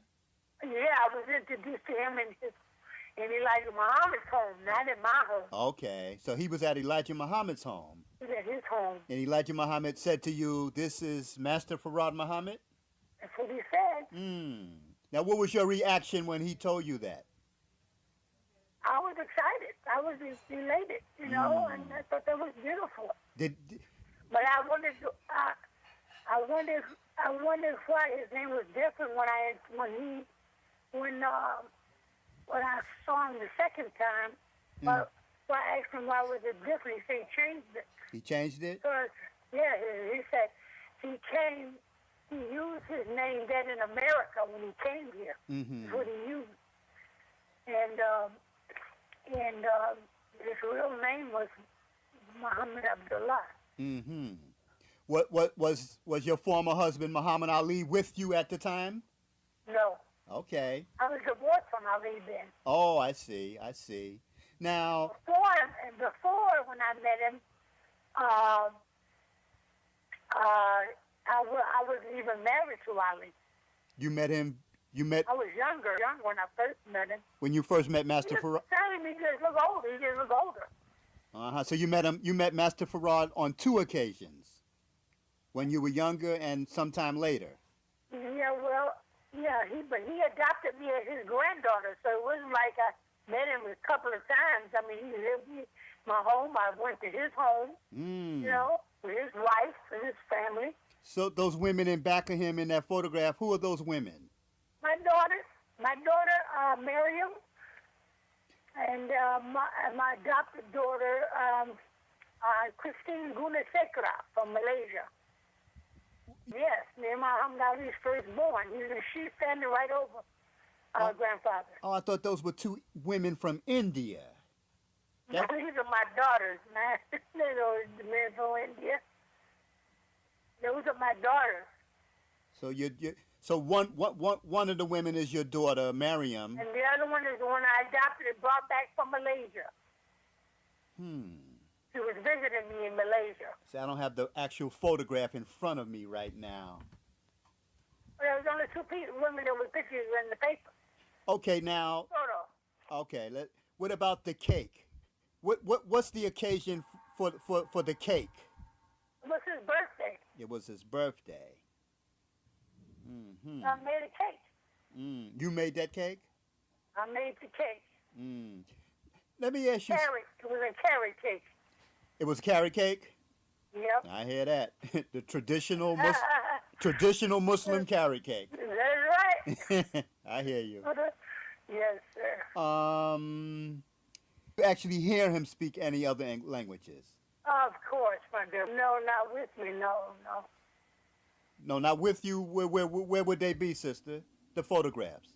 Well, these are the same pictures that was in my house. I didn't take a lot of pictures with him. I just never thought of taking a lot of pictures with him. I just took that one because it was his birthday. I don't have a whole lot of pictures. I don't even have a picture of me and Elijah Muhammad. I never thought to take any with him. Now, what about? I was too excited. I understand. Now, what about? Did you speak to him on the phone several times, Farad? No, because he adopted me as his granddaughter when he first met me. He said, "This is one I'm going to adopt as my granddaughter." And he writes letters to me, and he'll say, "This is your grandfather," so and so and so. Do you still? He would write letters. Do you still have those letters, Sister Khalila? Yes, I have my letters. Yes. What? I have my letters. Could I possibly see? Could I see one? Could you? I don't have those with me, though, brother. I don't have that with me. Hold on for 1 minute. Hold on. Wonder where she would have them if she doesn't have them with her. Where would they? Probably in Florida. Hello? Oh, yes, Sister Khalila. I'm sorry to keep you waiting. That was my daughter. Okay. Calling me from Chicago. I hear you. So you want to continue? Sure, go ahead. Okay. Now, did Master Farad speak with an accent? What was his dialect like? The sound of the tone of his voice. I'm gonna be honest with you. He told me he was born in Karachi, Pakistan. So he had a Pakistani kind of accent. But he can speak his language is Urdu, and he can speak Hindi, and he can speak a lot of other languages. But he has the Pakistani accent. Like a lot of Pakistanis that's in this country now. We know how they sound. Exactly. Okay, because that's the way he sounds. Okay, the typical Indian type of. Yeah. But sometimes he can speak. When he speaks English, he can speak as clear as we do. He can speak as clear out of dialect. He was very good. Mr. Farad Muhammad? Not with me. Because I've never seen him with him. Okay, I hear that. To your grandfather in the film that I'm trying to make. Can I use that photograph? Sure you can. Why wouldn't you? I have permission. You're a man of history. Why wouldn't you? Of course, you have my permission. And I would like to, put your name, under the photograph and describe that photograph in my little film that I'm working on. So, I would. Mind. You don't mind? No. Okay, that's fine. All right, let's continue, sister. What ultimately happened to the man in the photograph has Farad Muhammad, also known as Muhammad Abdullah? What ultimately happened to him? Well, he passed away. Passed away. Did you go to the funeral? No, I couldn't go at the time. I was out of the country. Okay. That happened. Mm-hmm. And I come back, and I find out when I come back it was an after fact. Did you? But I had letters from grandmother, his wife. Apparently, the late Elijah Muhammad only let a few select people whom he could fully trust meet Master Farad Muhammad.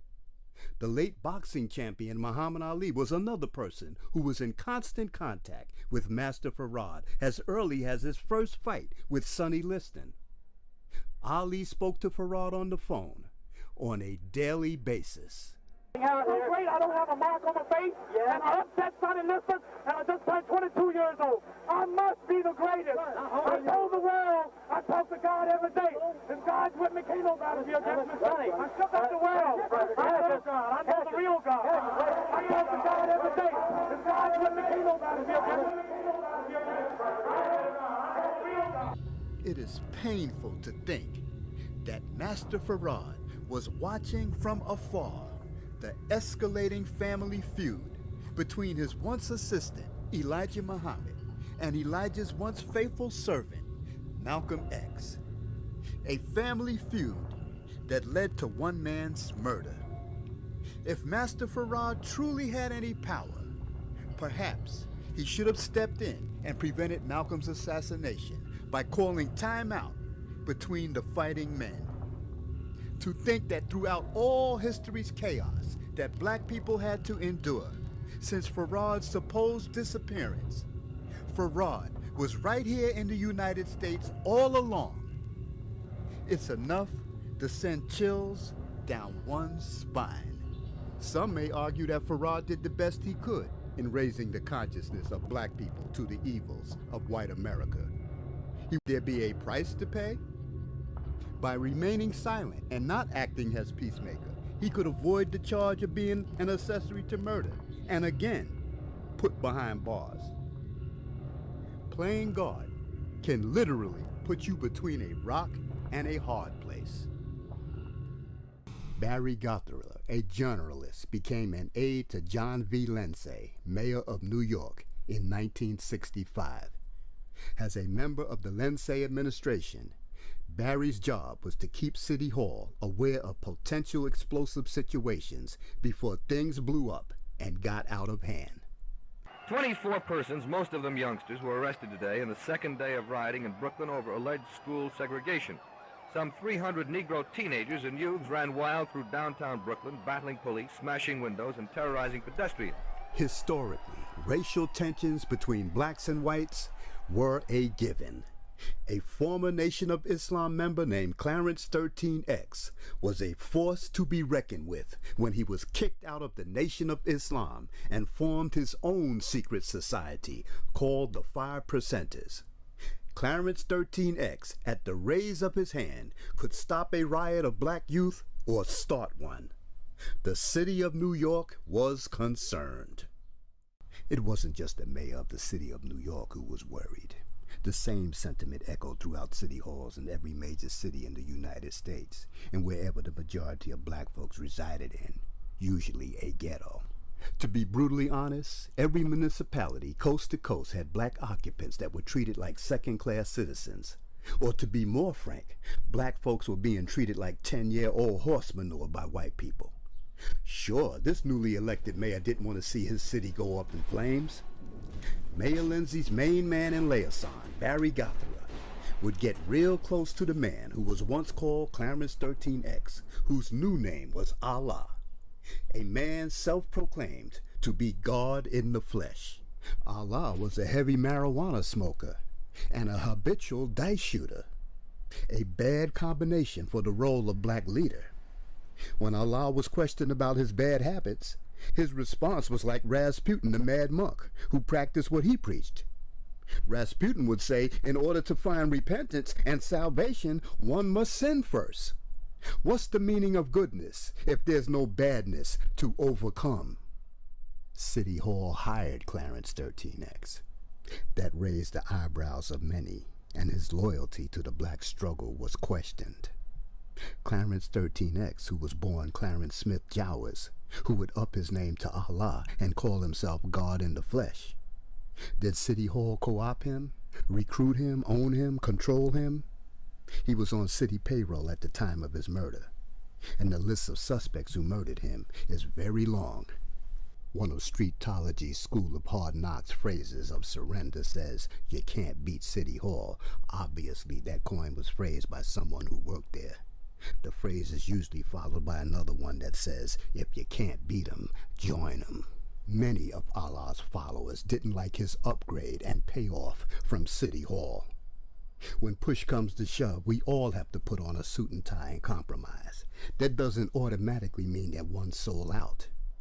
The problem is when you put all your energy in that 9 to 5 and have very little energy left for the struggle and can barely even open your mouth to articulate anything about the crisis in your community. In December of 1964, Clarence 13X was shot with a high-powered rifle in the basement of a building that was a gambling spot known as The Hole. The high-powered rifle was a hunting rifle that used a .30-06 caliber round. The power of these two components combined earned this weapon the name the Elephant Gun. And though the bullet from this rifle had Clarence's name on it, Clarence survived the shooting. A elephant gun could take down anything.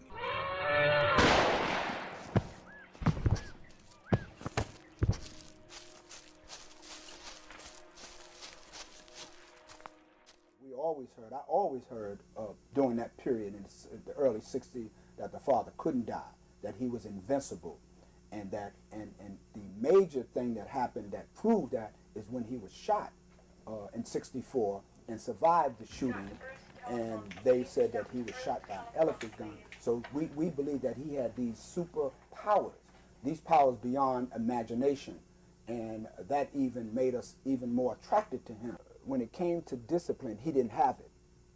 He didn't have that kind of discipline. And in the Nation of Islam, discipline is commanded. You have to take care of your family. You have to make meetings. You have to participate in the propagation of the truth. You would have to adhere to the teachings of the Honorable Elijah Muhammad.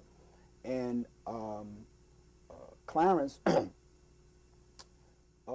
liked to gamble. In fact, I remember the brother saying that he would shoot dice. And when he shot dice, 7 is a winning. He said, 7, that's God. That's me, God. And he would win. And he had built a lot of debt as a result of that.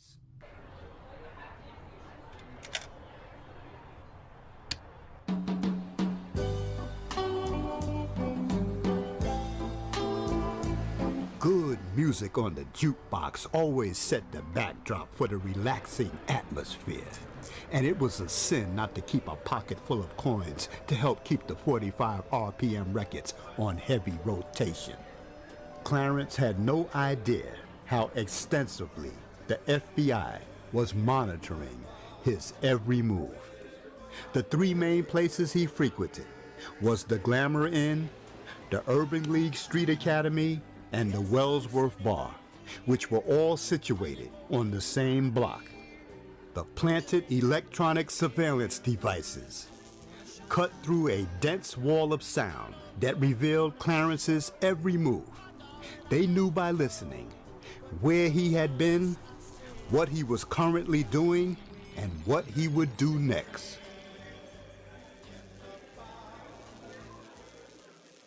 When Clarence 13X Smith designated himself Allah, incorporating into himself the qualities of the divine God, the Muslims were upset.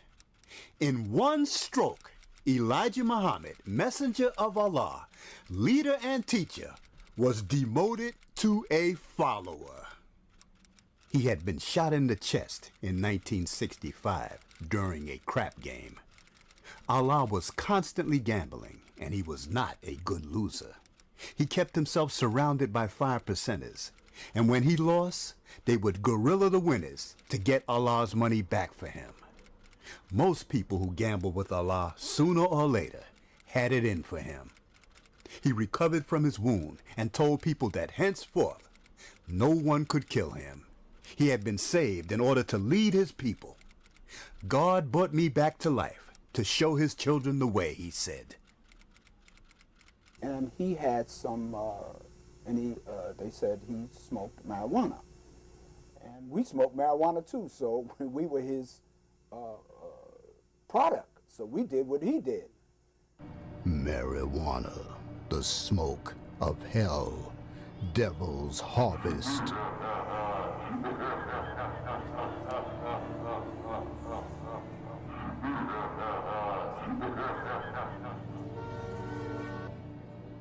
Laughter and tragedy are often two sides of the same coin, and it's a thin line between culture and confusion.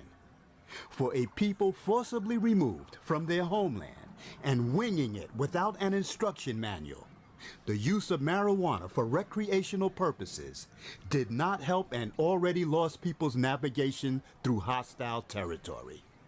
Sure, its use dated back to more than 12,000 years, but under the white man's laws, the hard facts were that the 1914 Harrison Narcotics Act prohibited the possession of narcotics, imposed draconian laws on captive subjects, and sooner or later they are bound to rise up and challenge an authority that they may not respect. Clarence 13X would defy many other restrictions placed on him. Clarence's defiance clashed with both friends and foes. It is still a mystery today in 2014 as of what was the real cause of Clarence 13X's demise.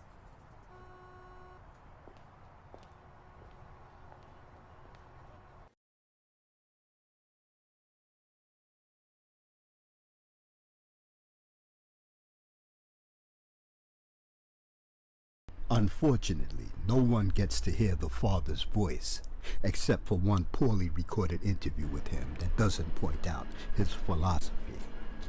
A poorly recorded interview tape that fails to explain what he stood for, what he was against. What would the father say today in 2016 about the candidates running for president for the year 2017? What would he say about the wave of police shootings against African and Caribbean Americans? What would be his stance on the marijuana laws? What would he say about the music being made today by black people? What would the father have to say about President Barack Obama? Would the father work for the mayor of the city of New York? The police commissioner?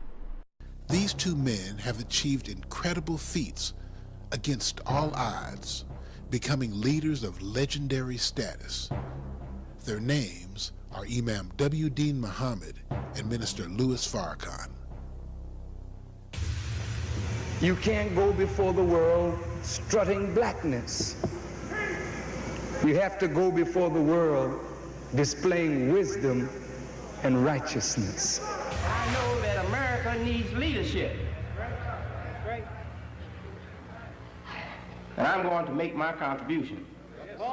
The history of Imam Muhammad and Minister Farrakhan is a fascinating story of two great African-American religious leaders. Both of them came into prominence in the Nation of Islam under the leadership of the Honorable Elijah Muhammad. I have been teaching that one day you will wake up to know. Imam Muhammad was his son. He was called defiant, often disagreeing with the religion his father was proclaiming. At times, he was discommunicated from the group, unable to even speak with Nation of Islam members. Minister Farrakhan was different.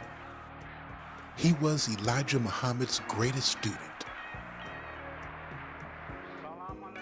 He was charismatic and articulate, with a level of intelligence profound as any. Then the people begin to say yes, yes, yes. He studied Elijah's every word and loved him like a father.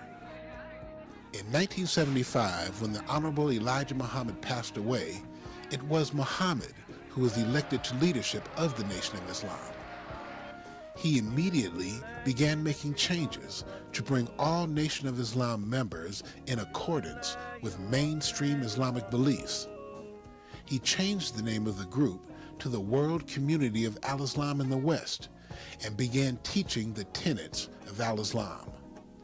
Although an estimated 1.5 million followers made this conversion, everyone wasn't ready to let go of the Honorable Elijah Muhammad's profound teachings. In 1978, Minister Louis Farrakhan split from Imam Muhammad to rebuild the Nation of Islam. See, we don't speak of Elijah Muhammad as dead. We don't say the late Elijah Muhammad. How could the man be late when his wisdom is so on time? His success would be overwhelming.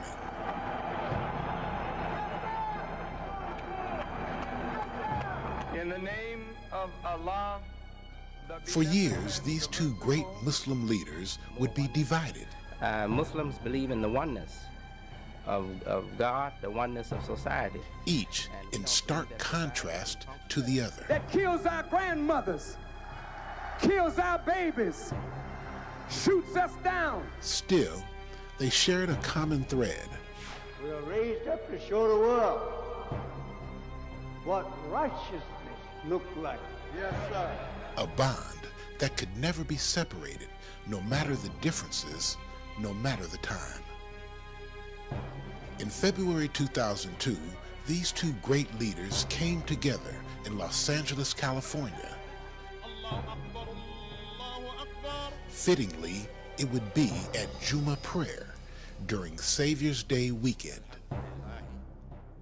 Thousands would be in attendance as Imam W.D. Muhammad would lead a historic Juma prayer.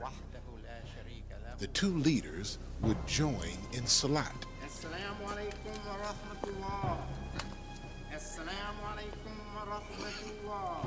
a sight seldom, if ever, seen by the American public.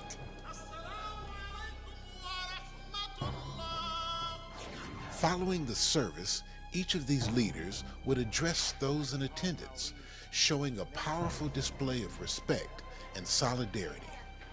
So Islam today is off the straight path, and some are trying to get back to the straight path and making a mess of it. And they're making a grotesque image of what Islam really is. The following day, Minister Louis Farrakhan and Imam W.D. Muhammad would meet again, this time at a local television studio, where for the first time in history, they would be interviewed together and answer questions which had been discussed for decades. I mean, there have been, for the last several years, attempts to reconcile these two groups or brothers of ours. And what has taken it so long? Let me say that I thank Allah so much for the man that came to try to put us on the road to Islam. The starting point is not the finishing point.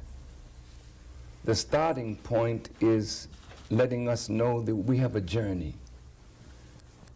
Master Farad Muhammad told us to accept our own and to be ourselves.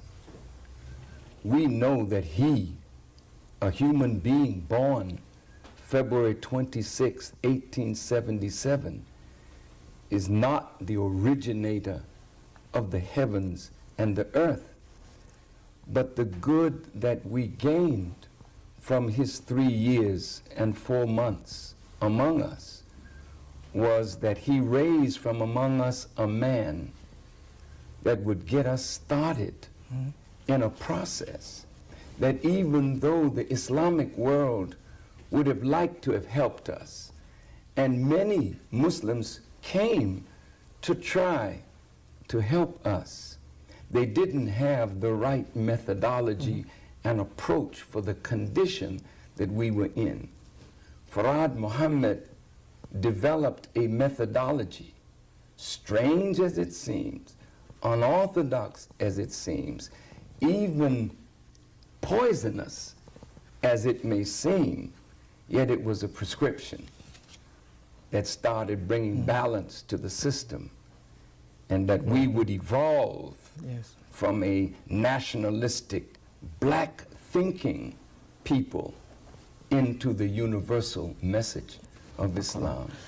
But just to dwell on Farad Muhammad, the idea that he was the incarnation of, he was God on earth, you know. I differed with my father. Yes.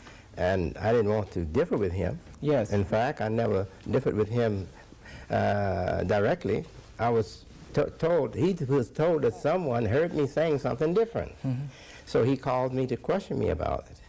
And I told him that I could more readily believe that he was God than I could believe that his teacher was God, because his teacher was a white man, and he said white people were devils. And also I told him that I understand something from your teacher that makes me believe that he said those things, but he also left enough evidence of his real intent, and that was to bring us to the correct idea of God in Islam.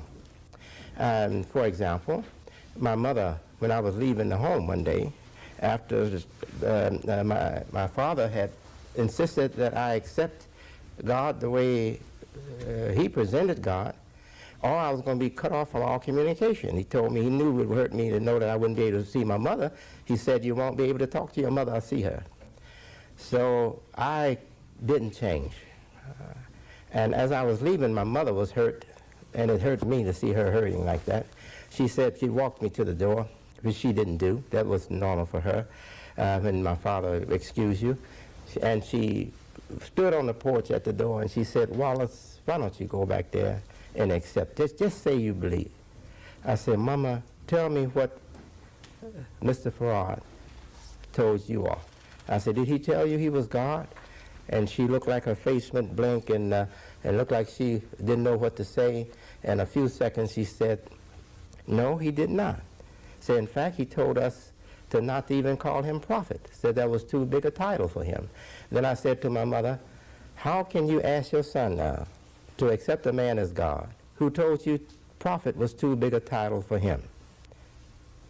I see. So I think that is the consistent view that if Master Farad's contribution has been to Farad was sincere. That's my point. Yes, that's what I'm saying. He was very sincere.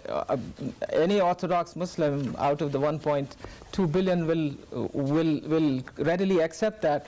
But when there is any suggestion of something related to being God on earth, then there is difficulty. You would agree with me? Well, let me put it to you another way.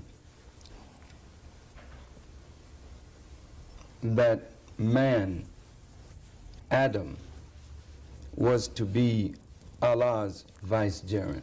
Khalifa, yes. On earth, Khalifa. What does that mean? That means that Adam was to act on the will of God, in the place of God, by God's command, but not to be worshipped as a God, but to show the human being what the human being could become. Correct. If the human being submitted to God.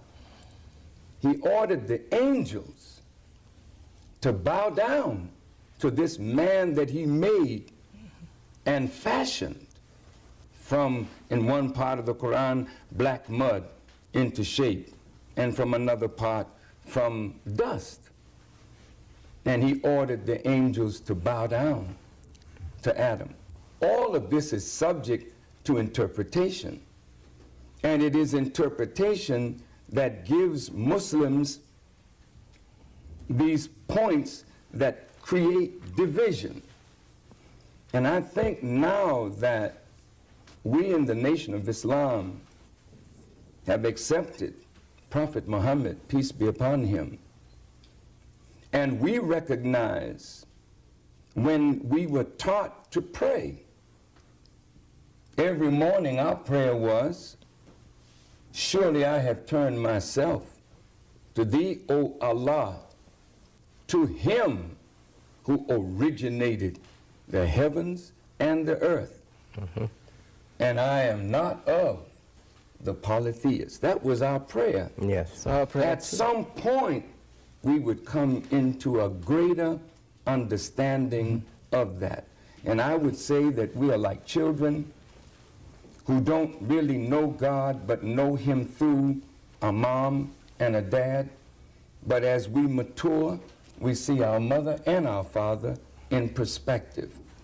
And as we mature, we see Master Farad Muhammad and the Honorable Elijah Muhammad and Prophet Muhammad and all the prophets in perspective. About Colin Ferguson, the man who shot a Jamaican a black male who shot 6 people on the Long Island train. Mr. Muhammad speaks. Where they set black inmates up in these jails and penitentiaries, and in particular there in Nassau County, and pulled all the black officers out and the black inmates so they could jump on Brother Colin Ferguson because they were mad with him for catching the Long Island train and killing all them white folks. I love Colin Ferguson.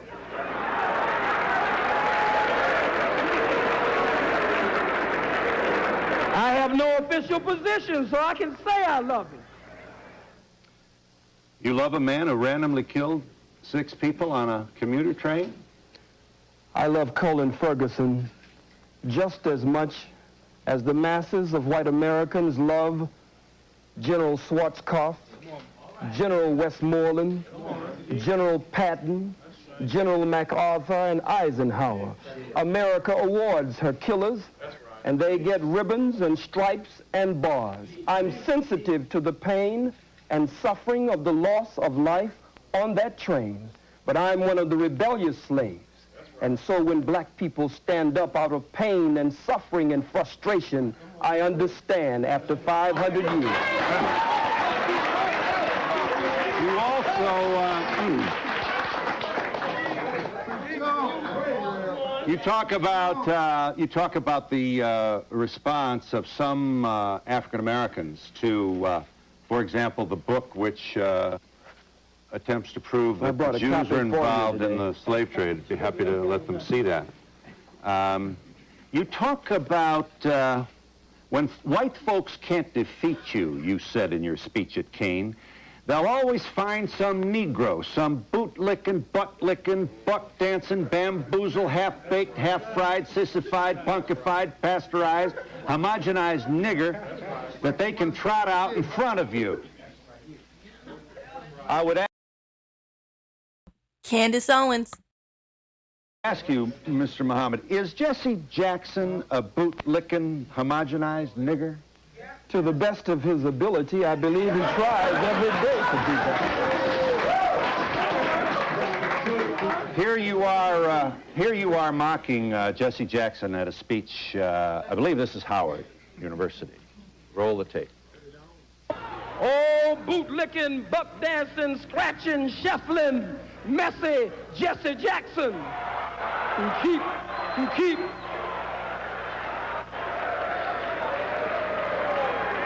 I am a somebody. I am a somebody who keep hope alive.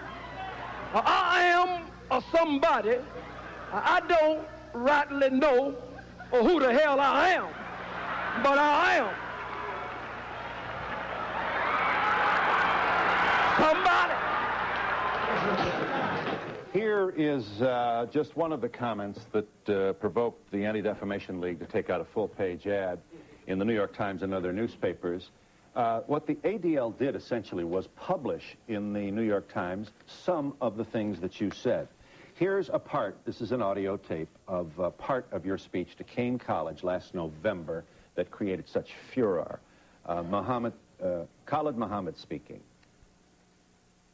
The hook-nosed, bagel-eating, locks-eating, imposter perpetrating a fraud, Johnny-come-lately, just crawled out of the caves and hills of Europe, wanna be Jew. Don't you let no hook-nosed, bagel-eating, lox-eating, perpetrating a fraud. It is remarks like this one that have earned Mohammed his reputation as someone who despises Jews. Everywhere he goes, the former spokesman for the Nation of Islam stirs angry emotions. I just want to say, look, it's been so many people that came out and exposed the Zionists, but y'all want to act like Candace Owens is the first person with a large platform who did it.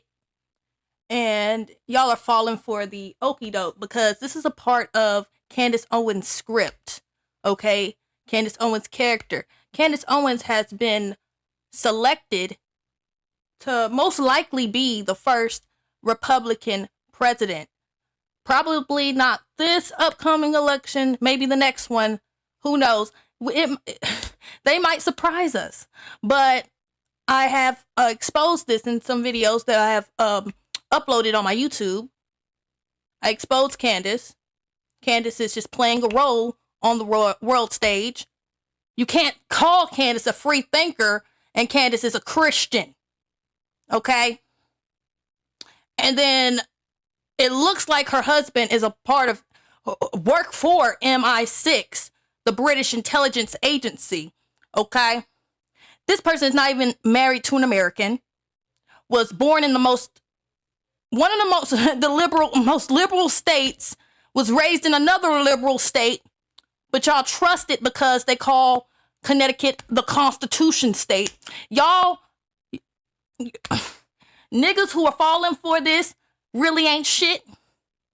And then I had people fall out with me because I called Candace out on their bull. This thing from a free thinker in awe because they called out the French president's wife as a man.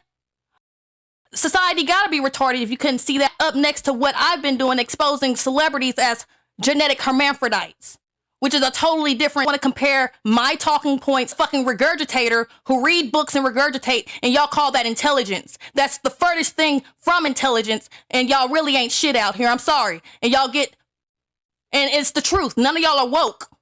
You here because I really want to wake people in it, and then I'm gonna bring heaven, but I don't understand with this being in the Quran. I don't understand why there's so many blacks converting. Because you don't have a soul driving you to actually really look and research and really look into what's going on here. Okay? What's going on? What's really going on? But y'all failed to do so, but want to call yourselves unplugged. Americans. He has been denounced by President Clinton, other black leaders, and even Louis Farrakhan himself. Minister Louis Farrakhan and the Nation of Islam claim they are moving toward moderation and increased tolerance. Minister Farrakhan spoke in Washington. Is causing intense concern among many people. Brother Khalid Abdul Muhammad spoke at Keene College. During the speech, Brother Khalid made remarks that were not consistent with myself and the Nation of Islam. I found the speech, after listening to it in context, vile in manner, repugnant, malicious, mean-spirited, and spoken in mockery of individuals and people, which is against the spirit of Islam. While I stand by the truths that he spoke, I must condemn in the strongest terms the manner in which those truths were represented. He has been denounced by President Clinton, other black leaders. From his post as minister, representative, and national assistant, until he demonstrates that he is willing to conform to the manner of representing Allah, the Honorable Elijah Muhammad, his truth, his guidance, aim and his purpose for us in America in a manner that would be pleasing to Allah, his messenger, myself, and the nation. I believe with all of my heart that the white man is the devil, and I must teach that he is the devil. I cannot back down from that. I must teach that he is the devil. Whether you hit me or not, the goddamn white man is the devil, and I will teach it from the cradle to the grave. Always teach it. I have an internal and secret document put out by the Civil Rights Division of the Anti-Defamation League this January. This document reveals their strategy for dealing with Louis Farrakhan and the Nation of Islam. The ADL raises the question, does Farrakhan's acceptance by the mainstream black community represent a newfound tolerance for anti-Semitism which the ADL must fight with every weapon at our disposal? What do these weapons include? Black people who pretended to be close to me started running from me. These Negroes who play hard. But when the cracker comes on the scene, they punk out. Scared of what the white folks gonna say, what the Jews gonna say. In 1989, over a decade after the demise of Huey Newton's Black Panther Party, the new Black Panther Party was started in Dallas, Texas.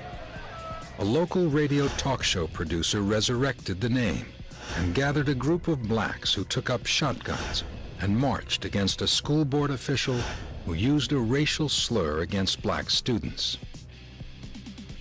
The new Black Panther Party was started when there was no Black Panther Party. It was started by Brother David Foreman and Brother Aaron Michaels in the late 1980s because they believed in the Panther.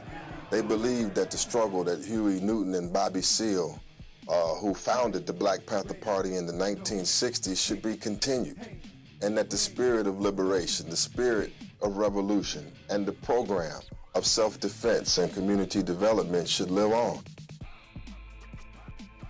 The new Panthers used the militant rhetoric and confrontational style of the original Panthers, but abandoned their core principle of all power to all the people. And black power. Yo. Instead, the new Black Panther Party kept the Panther name, but added a fiery brand of black separatism, black nationalism, and anti-Semitism. You already know what you want to know. Their hatred of the Jews stems from a belief that blacks are the true descendants of the Hebrews of the Bible. They also believe that while blacks and Jews have both struggled for equality in America, the Jews have risen and abandoned the blacks. The new party and their militant tactics attracted a small nationwide following during the next several years.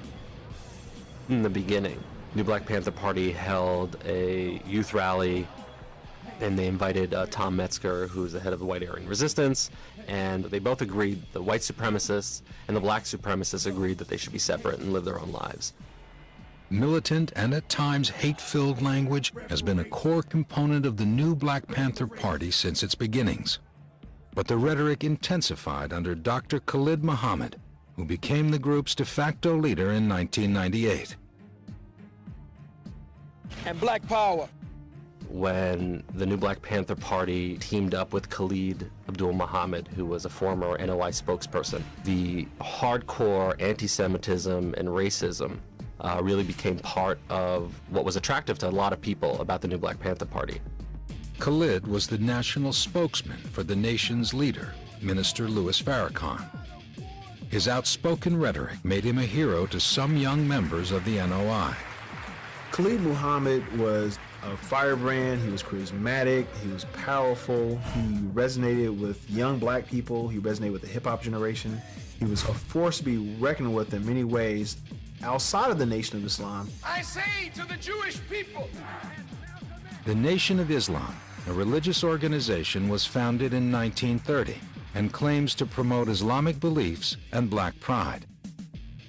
But in 1993, Khalid brought pressure on the organization when he gave a speech at New Jersey's Keene College and referred to Jewish people as bloodsuckers and the Pope as a cracker. Perpetrating a fraud, just crawled out of the caves and hills of Europe. So-called Jew makes you believe that you are not the chosen people of His God. remarks were so strident that Khalid was censured by the U.S. Congress. In response to the public outcry, Minister Louis Farrakhan suspended Khalid from the leadership of the Nation of Islam. I found the speech vile in manner. The Nation of Islam wanted him to tone down his rhetoric, and Khalid Muhammad found a space where he could say what he wanted to say without someone telling him that he needs to tone down his rhetoric, and that organization was the New Black Panther Party. Wake up, lead up, and stand up. In 1998, Khalid became the de facto leader of the New Black Panther Party for self-defense. The Quran says, "Oh, you who believe, do not take the Jews and the Christians for friends. Surely he is one of them. Surely Allah does not guide him." You can clearly see. Look at goddamn Farrakhan sitting there with that lowly ass Jew. Now look over here. This one is very important. Y'all know who he is? That's Flegger. Flegger, Jesuit order of the church. He's a Jesuit priest. Check it out. Let's connect these niggas. Check them out. There you go again, Farrakhan and Flegger. Now let me go a little further. Look at Farrakhan at the United Nations, right? You know what United Nations stand for. These damn devils he up here begging. Look at this man over here. Chavez, right? So we can clearly see, why would he be sitting up at the UN? Is he in there talking about Darfur? Is he in there talking about some damn white Arabs over there enslaving Africans? Hell no. He in there begging them. Okay, that's Darfur. He not in there talking about Darfur.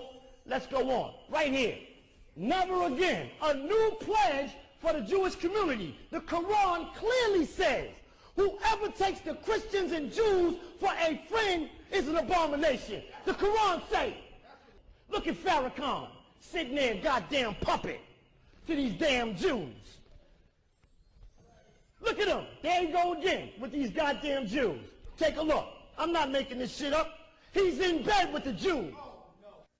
In the supreme wisdom lessons of the lost found Nation of Islam, we are told that you cannot reform the devil. The question is asked, and can you reform devil? And the answer said that all of the emphatically no. What did it say? No. Minister Farrakhan, yes, Dr. King dreamed of the day that children will be recognized by the content of their character, not the color of their skin. Do you see a day when whites will be allowed to join the black Muslims? Yes. Yes. There, you know, I must say this. Some of my own brothers may be shocked at this, but you asked me a question, and I have to answer you truthfully.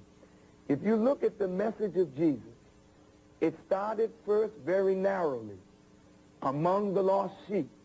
And Jesus was told, go ye not in the way of the Samaritans, or in the way of the Gentiles, but to the lost sheep. And then at a certain point he said, go ye into all the world, to every nation, kindred, and tongue. If you will look at the message of the Honorable Elijah Muhammad, it first was directed to black people because we were in the worst condition. But not only are we lost, the whole human family is lost, and therefore the message has to evolve, and we have to evolve. And I'll close that point by saying, in Christ, there is no Greek, no Jew, no bond, no free, no male, no female. This means that we all are going to have to grow out of rabid nationalism, sexism, racism, materialism in order to claim Jesus Christ as our Lord and Savior. My dear father, the Honorable Minister Louis Farrakhan, when I was blind, deaf, and dumb, you came after me and lifted me up from the graveyard of the white man's ignorance. And as it appears that you have deviated from the path of the most honorable Elijah Muhammad, it is my divine duty to come after you with the truth of Elijah Muhammad as you came after me. You're not going to save this beast. In the supreme wisdom lessons of the lost found nation of Islam, we are told that you cannot reform the devil. The question is asked, and can you reform devil? Yes. And the answer said that all of the emphatically no. What did it say? No. It says emphatically no. There are some white people who want to escape that history and try to be better than their fathers. I don't fault them for that. Oh, dear Father, have you forgotten the lesson? The lessons say emphatically no. Says all of the prophets have tried and none of them was successful. We all are going to have to grow out of rabid nationalism, sexism, racism, materialism in order to claim Jesus Christ as our Lord and Savior. Not only are we lost, the whole human family is lost, and therefore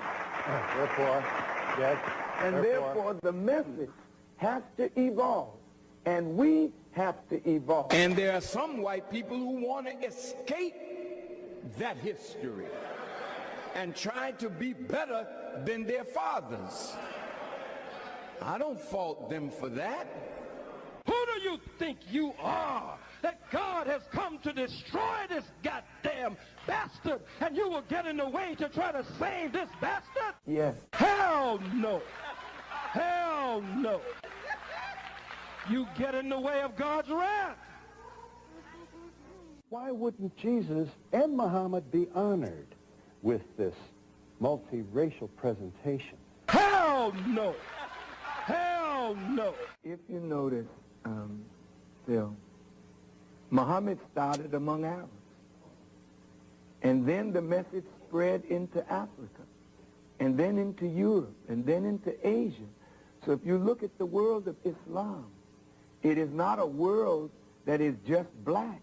It is black, brown, red, yellow, white, the whole human family. But your world isn't. Yeah, my world starts with the black man. But it doesn't end there. Hell no. Hell no. And I was saying that every day there are more and more Hispanics, Native Americans, Arab Americans, Asian Americans, and white Americans who are attracted to the message of Islam. They couldn't be attracted to a black message, but there had to be a black message to give us love of ourselves again, root in ourselves, but that was a medicine. But after you've accomplished the results, you don't keep taking the medicine. Critics are saying, oh, Farrakhan talking all this black talk and went over to this white man, L. Ron Hubbard. You know, all the prophets taught us to seek truth. From the cradle to the grave. It said, wherever knowledge is, you should seek to be a possessor of it.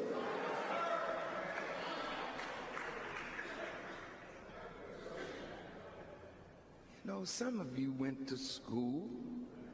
You went to college, didn't you? Some of you, were all your teachers black?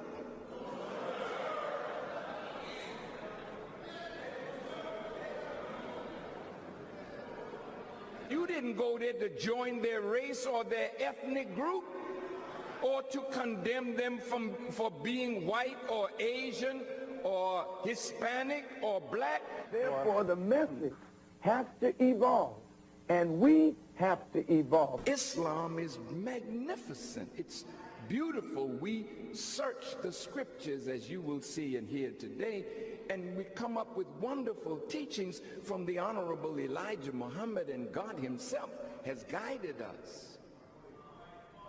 But I found something. But I found something. But I found something. In the teaching of Dianetics of Mr. L. Ron Hubbard.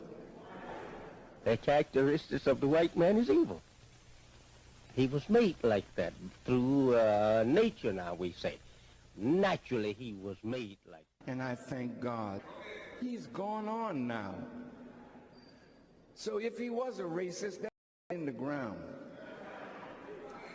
If he wanted nothing to do with black people, well, maybe that's in the ground, but his word was that this teaching that he had would find prominence once it was exposed to black people and black people laid hold. Yes, all of that, like, look, the NOI has merged with Scientology, so a lot of these people who come from the NOI, like 19 Keys, they pretty much start in UFO cults and stuff.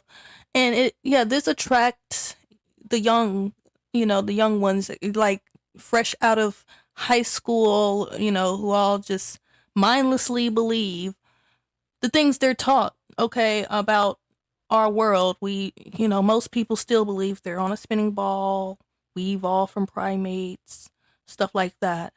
I don't believe in the flat earth theory. No, I didn't flip over to that because I believe it's all controlled opposition at the end of the day.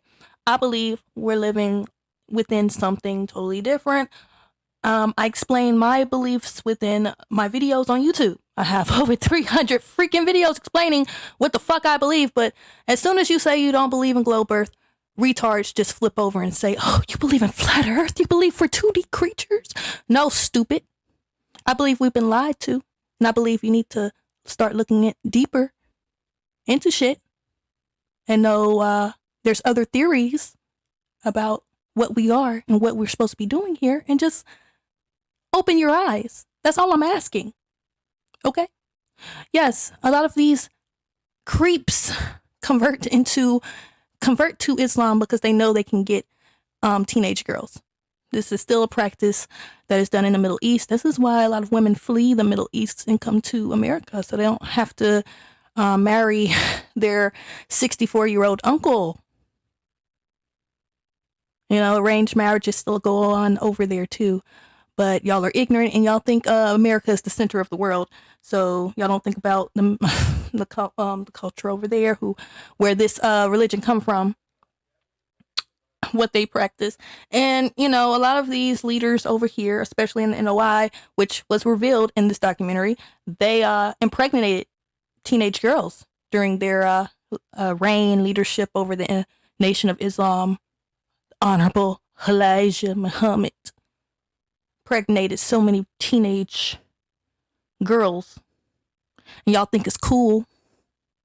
They use these religions to be pedos, and this is what I expose in my statuses, but y'all think I'm just crazy because y'all are ignorant, and that's the truth.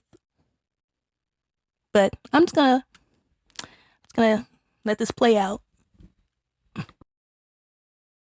To it. I am not in a disagreement with that.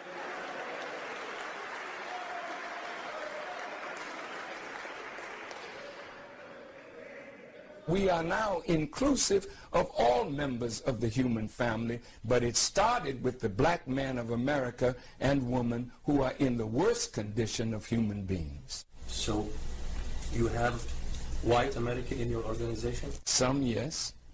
We have Hispanics, we have Native Americans, we have some Asians now in the Nation of Islam. He won't forgive Khalid Muhammad, but he'll let a goddamn Jew kiss him in his goddamn mouth. Huh? I didn't make that shit up. I'm just bringing you the facts.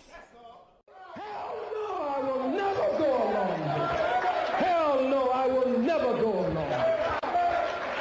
I will never go along with it. When you tell them to stop calling the white man the devil, a whole generation has grown up that did not know that the white man was the devil. Another generation has gone to sleep that used to know that the white man was the devil. I will never go along with it. A black man cannot be a racist. A racist means to have prejudice plus power. You cannot show me where whites were imprisoned, where they were discriminated against, where they were denied opportunity against because of his words. just want to butt in here. This is a documentary that it's not my documentary. Just playing this out to expose the NOI. And after this, I will be opening up the Quran, and then I will play this little cartoon animation to expose scriptures that show that Islam is a racist religion. Blacks really should not convert to this. I understand, people who was born into this, but I just don't understand how black people can so-called wake up out of Christianity and then convert into this. Like, this is something different. Like, this religion don't come from the same people who enslaved, indigenous people of the world. Okay? Because Africans converted into this after they were taken over by the Arabics, invading their land, or yeah, okay. It's just, these niggas are just ignorant of history, which I went through all these phases of my awakening. This is why I don't fall for the bullshit now. I went through a Hebrew Israelite phase, coming out of that and knowing that they lied to us about what we were serving, what we were worshiping in that Bible. I mean, I couldn't be tricked anymore, but instead of just going forward from that, I did still look into the Quran when I went through my Moorish science phase. I went through a Kemet phase. I went through all of these phases during my pro-blackity-black spiritual awakening. So this is why I don't follow Islam. These are the reasons why I'm finna show you. Okay? I don't care for the nation of Islam because I know they're behind the staging of Malcolm X's murder. You people are sick who are in this group, knowing what they did to Malcolm X. You're sick.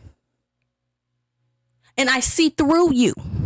All of you people are just black agent Smiths in this fucking matrix.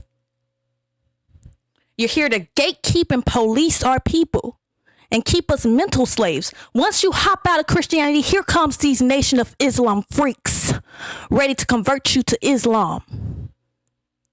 Here they just right at your door like men in black. Fucking sickos. His words were spoken out of pain and suffering for an oppressed people. They're two different standards. Black power! Black power! Black power! Black power! Minister Khalid Abdul Muhammad made his transition to the ancestors. Black power! Black power! Khalid died in 2001 of a brain aneurysm, but his teachings and beliefs still guide the new Black Panther Party. And he'll be the devil tomorrow. Black power! Dr. Khalid Abdul Muhammad will always remain our mentor and always remain our ideological standard bearer. He is the master teacher of black nationalism and Pan-Africanism and revolution in our midst, even though he's not here. It is our duty to carry his word and legacy on. He not only talked about it and talked the talk, he walked the walk. And he organized and stood up black men and black women, and he never cowed down in the face of opposition. On February 17, 2001, Khalid Abdul Muhammad died. The cause of death was said to be a brain aneurysm. A close friend of Khalid named Steve Coakley, who was an American political researcher, has lectured on Khalid. And look, okay, see, I watched his documentaries exposing the Boule, but he had limited information about what the Boule was all about. So y'all don't see, people take this documentary of what he did and just take it for face value. Oh, the Boule just hate Africa. No, the Boule hate indigenous Americans. It was never a hate for Africans. Okay, with the Boule. They created the structure for black education. Okay, they're the ones who created this connection between us, indigenous Americans and so-called Africans, when we are our own indigenous people found here in America. Okay, indigenous people come from all continents, and yes, we had similar cultures, similar architecture, whatever, but we had different origins, and that's the truth. But yeah,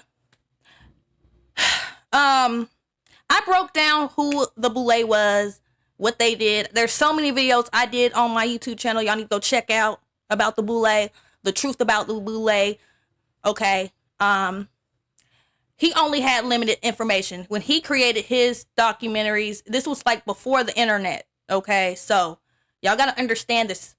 Okay. He only had limited information, like every RBG Afrocentric leader of the 90s and early 2000s. Okay. So they didn't really connect all the dots. They were being controlled by the Boule themselves. None of these people were really free of that. Okay? Y'all got to understand that.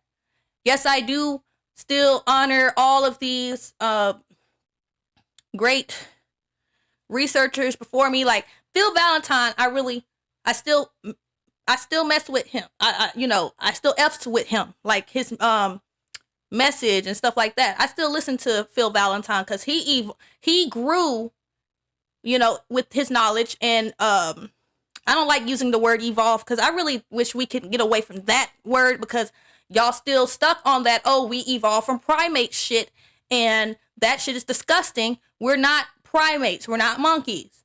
Okay, get away from that evolution theory, out of Africa theory. Start looking into other theories of how we got here, our origins, spontaneous generation. There are other theories. Okay, it's not just, oh, see, this is how they keep us under spells. They got you believing we're still under the age of Pisces, duality. You have a dual mind, polarized mind. So, oh, if you don't believe in, oh, God created us from mud, creation is, which actually spontaneous generation kind of is like that, but it's not at the same time. It's not a person actually or alien coming down and doing some weird experiments. We materialized from non-living matter, I guess, during an age or during a cycle Earth was going through, because Earth goes through these cycles, and during one cycle Earth is creating and recreating new species, and we emerged that way, and we were our own species from jump. We didn't evolve from other species.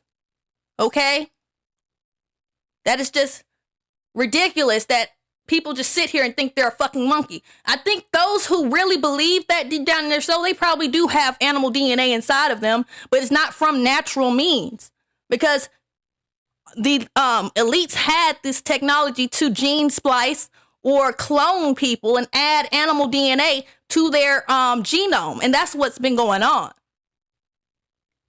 And that's why the world is in a state of confusion, and we can't really acknowledge or become a real intelligent species. We can't all come together and create and have like a free energy type of, I don't know how to explain it, but we can't have a real enlightened society, okay, with all these fake humans, okay, that want to hold on to these stupid ass theories. But yeah,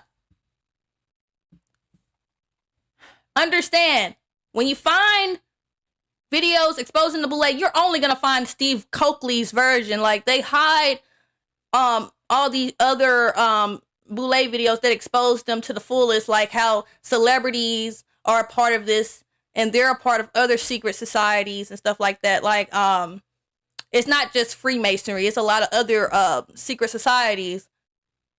Now, I know blacks are not allowed to be a part of Skull and Bones, but there's another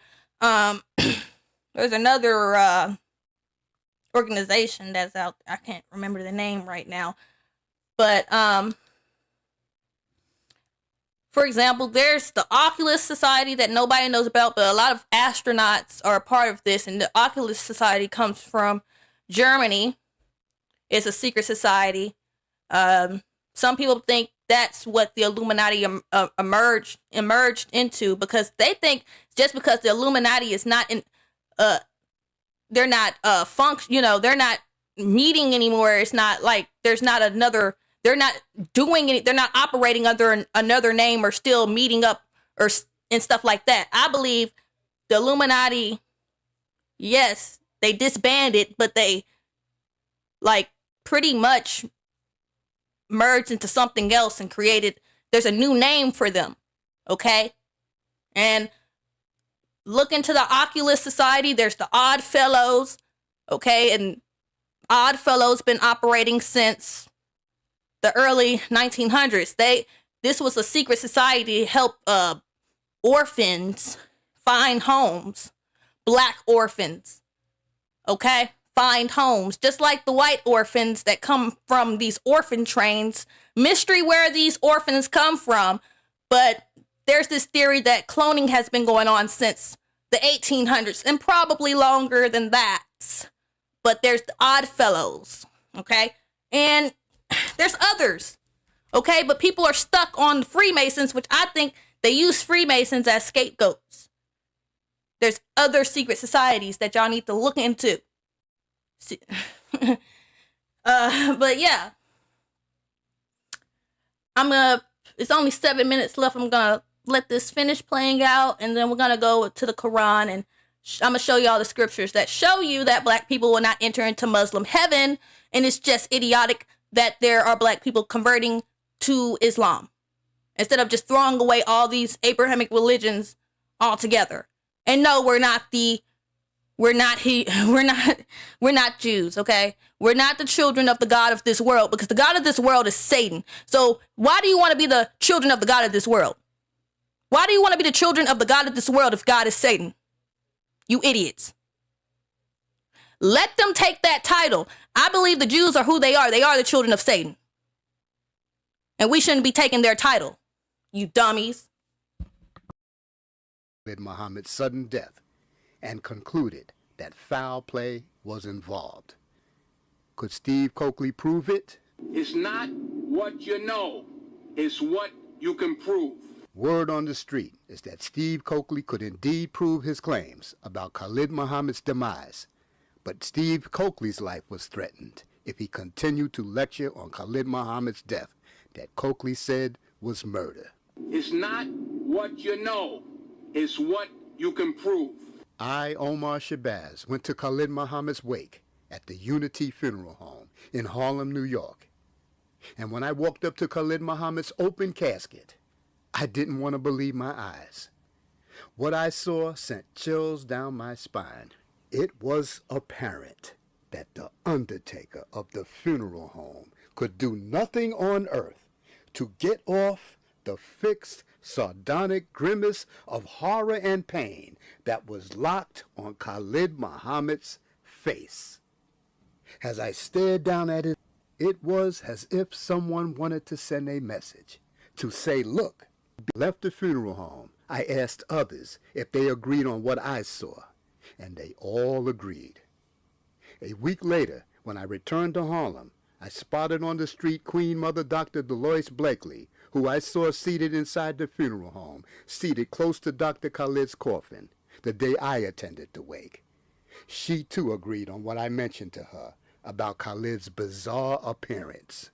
Does anyone out there in YouTube land have a photo of Khalid Muhammad lying in state? A photograph of Khalid as he looked at his wake inside the Harlem funeral home will speak volumes.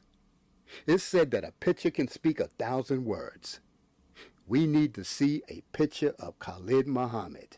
It's not what you know, it's what you can prove.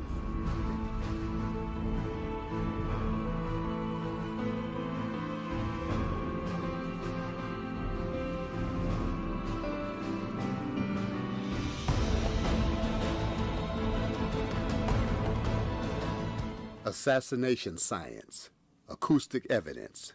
Subject, Dr. Khalid Abdul Muhammad. Report prepared by Omar Shabazz. Date, June 1, 2001. There is visual evidence that point out peculiarities in Dr. Muhammad's last speech at the Harriet Tubman School in Harlem, New York on February 10, 2001. This report will deal only with the acoustic aspect. There are peculiar extremities in Dr. Muhammad's vocal delivery. It is noteworthy to point out from the outset that in nowhere prior, during, or at the conclusion of Dr. Muhammad's speech does Dr. Muhammad publicly announce and forewarn the listening audience that he is under the weather, has a sore throat, sick, or suffering from some type of ailment that may impede his vocal presentation.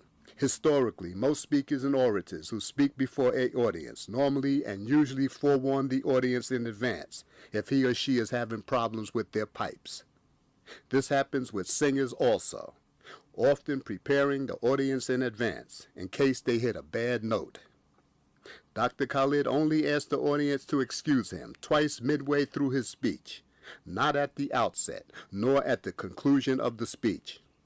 He offered no explanation for his faulty vocal performance. It is my conclusion, speculative or factual, that I believe that it was even to Dr. Khalid Muhammad's surprise that at one point during his speech, he may have suspected that something was seriously wrong, but he couldn't put his finger on it. Is it possible that Dr. Khalid Muhammad was given some exotic poison, and that the vocal problems he exhibited were the reactions of a poison in its first stages?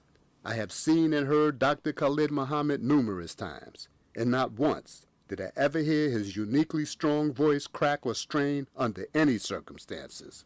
The opinions expressed here are solely mine.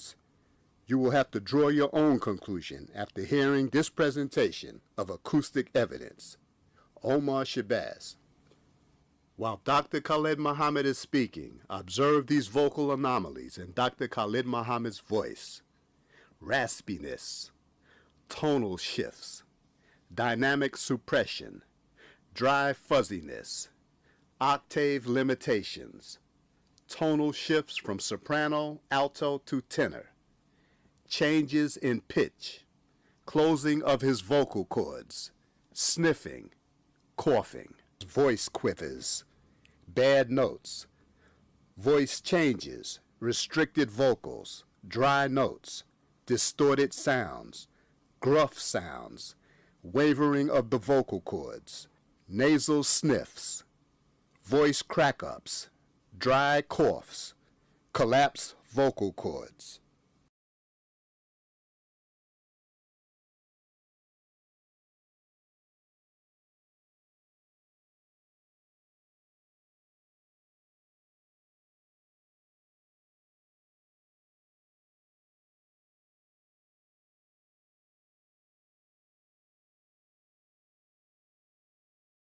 The documentaries by Shabazz Productions address these types of questions, and more importantly. Okay, so yes, hold on. Yeah, this is the end of that documentary. So now we're gonna go to the Quran again, so I can show you people what the Quran say about black people or black skinned people. Okay. So I still have it in the tabs here. 1 second. If not, I still have it saved regardless. Alright, 1 second. I have to just go to my playlists here. And check me out on BitChute. A lot of my videos that get banned on YouTube, it actually sync over here. So all of my banned videos are on BitChute. Well, at least the ones that don't have nudity and all that. And not my nudity. If y'all are, because you know I used to expose a lot of these teas out here. Now that is on my OF, exposing the post-op trans out here that's fooling you guys. That's on the OnlyFans. Anyways, here we go.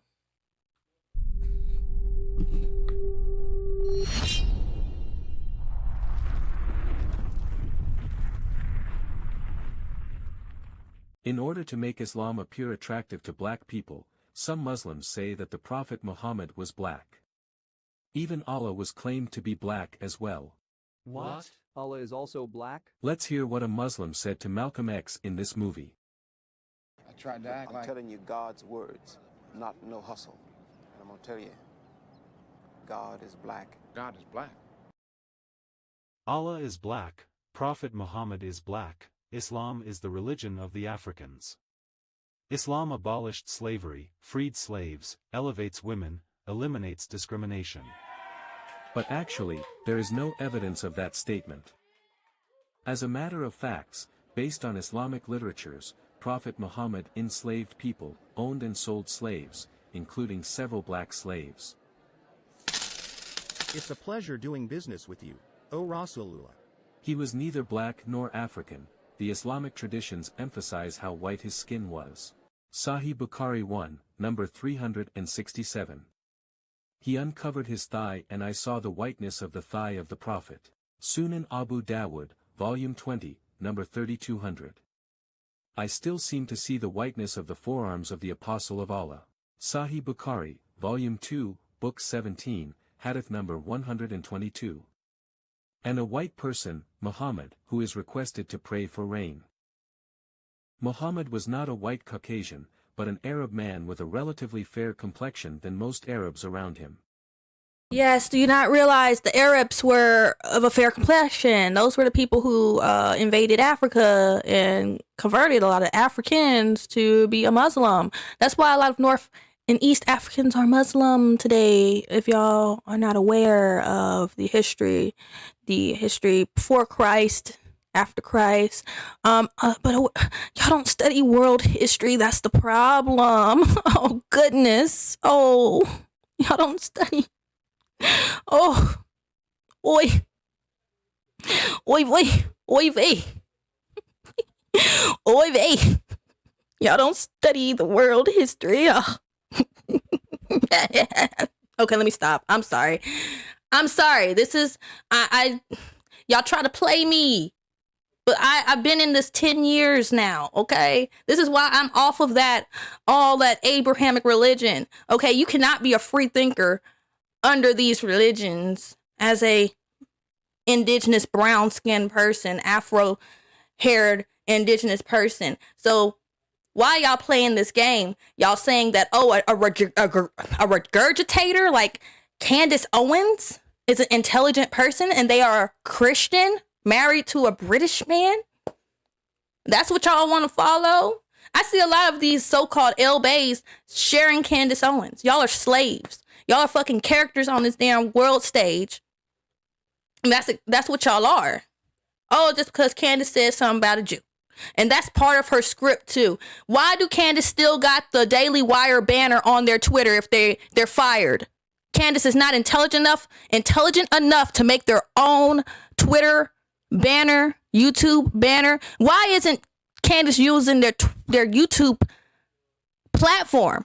Do the Daily Wire still have control over their YouTube, or is Candace never really produced their own videos? They don't know how to run a live stream. They're probably watching videos right now on how to do a live stream on their own right now.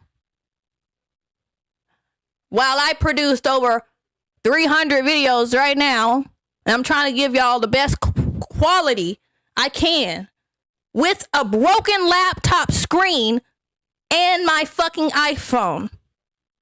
Y'all don't give me credit. Y'all don't share my videos, but y'all sit up there and just splurge on these people who have to get a YouTube team, got to get a team, a freaking have to get people to edit their videos for them and create thumbnails and all that. And I'm doing this all by myself. Y'all don't donate to me or anything. And I actually have my own authentic videos. Just because I'm streaming others, and yes, I will give credit to where credit is due. I always do. I always tell you the channels where I go to, where I get my videos, my videos from. I put the links in the description, but y'all be trying to play me all the time. I have my own videos on my YouTube channel exposing all these celebrities and these so-called pro-black leaders, and exposing how the conscious community is being gatekept by the Boule, the NOI. 19 Keys, that's where he come from. Exposed him. Will do again. But yeah. Let's learn about the Prophet Muhammad. The repeated statements regarding the whiteness of the Prophet Muhammad's skin are directly related to the meaning of the colors of black and white in Islam. Quran, Surah Ali Imran, verse 106. The day when faces are whitened, and faces blackened. Then, as for the ones whose faces are blackened, did you disbelieve after your belief? Then taste the torment for that you disbelieved. Quran, Surah Az-Zumar, verse 60. And on the day of resurrection thou, Muhammad, sees those who lied concerning Allah with their faces blackened. Is not the home of the scorners in hell? According to these verses, people whose faces are whitened will go to heaven, while the ones that were blackened will go to hell.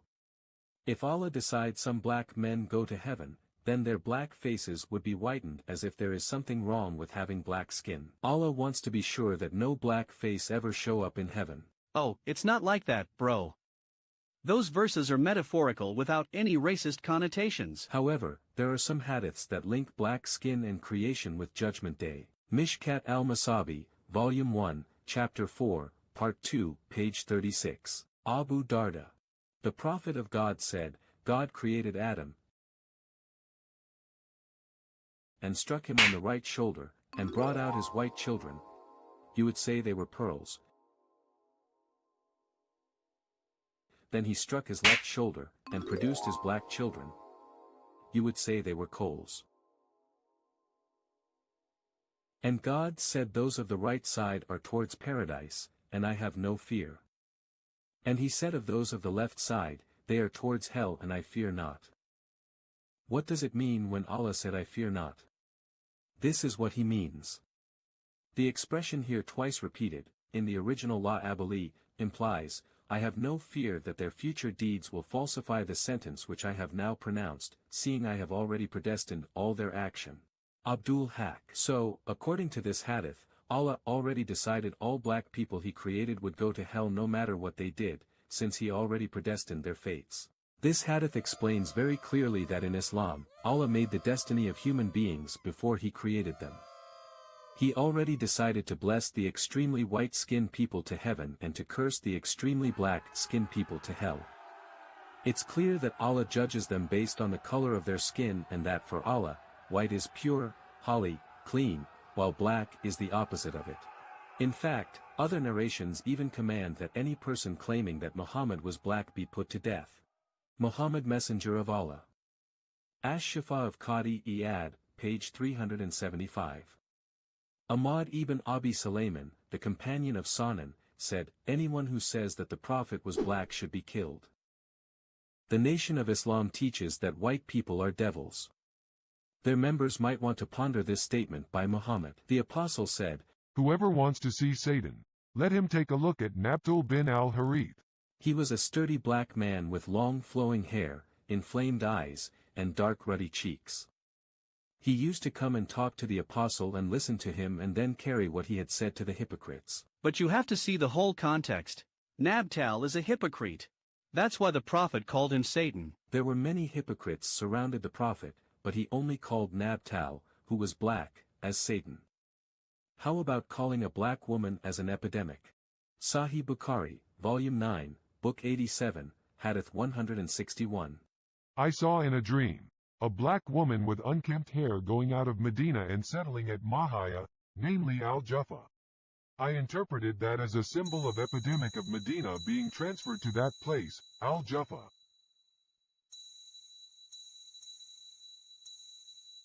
Ah, come on. That was just a bad dream. No big deal, okay? Sahih Muslim, Book 10, number 3901. During the time of migration to Medina.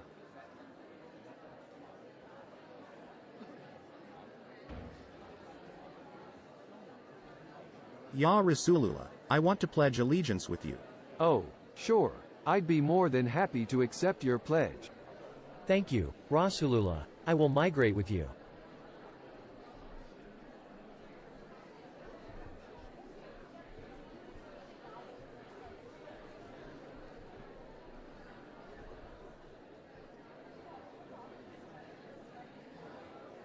That guy is my slave. I want to have him back, or you can buy him from me. He? I didn't know that he is a slave. Okay, I will buy your slave with mine. Here, take my slave. Huh? He is a black slave, while mine is an Arab slave. Oh, all right then. Here, have another one.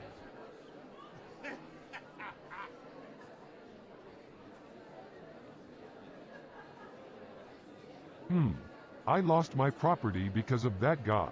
That was several thousand dinars gone. Rasulullah, there is another guy want to pledge allegiance with you. Is he a slave or a free man? I don't want to lose more property.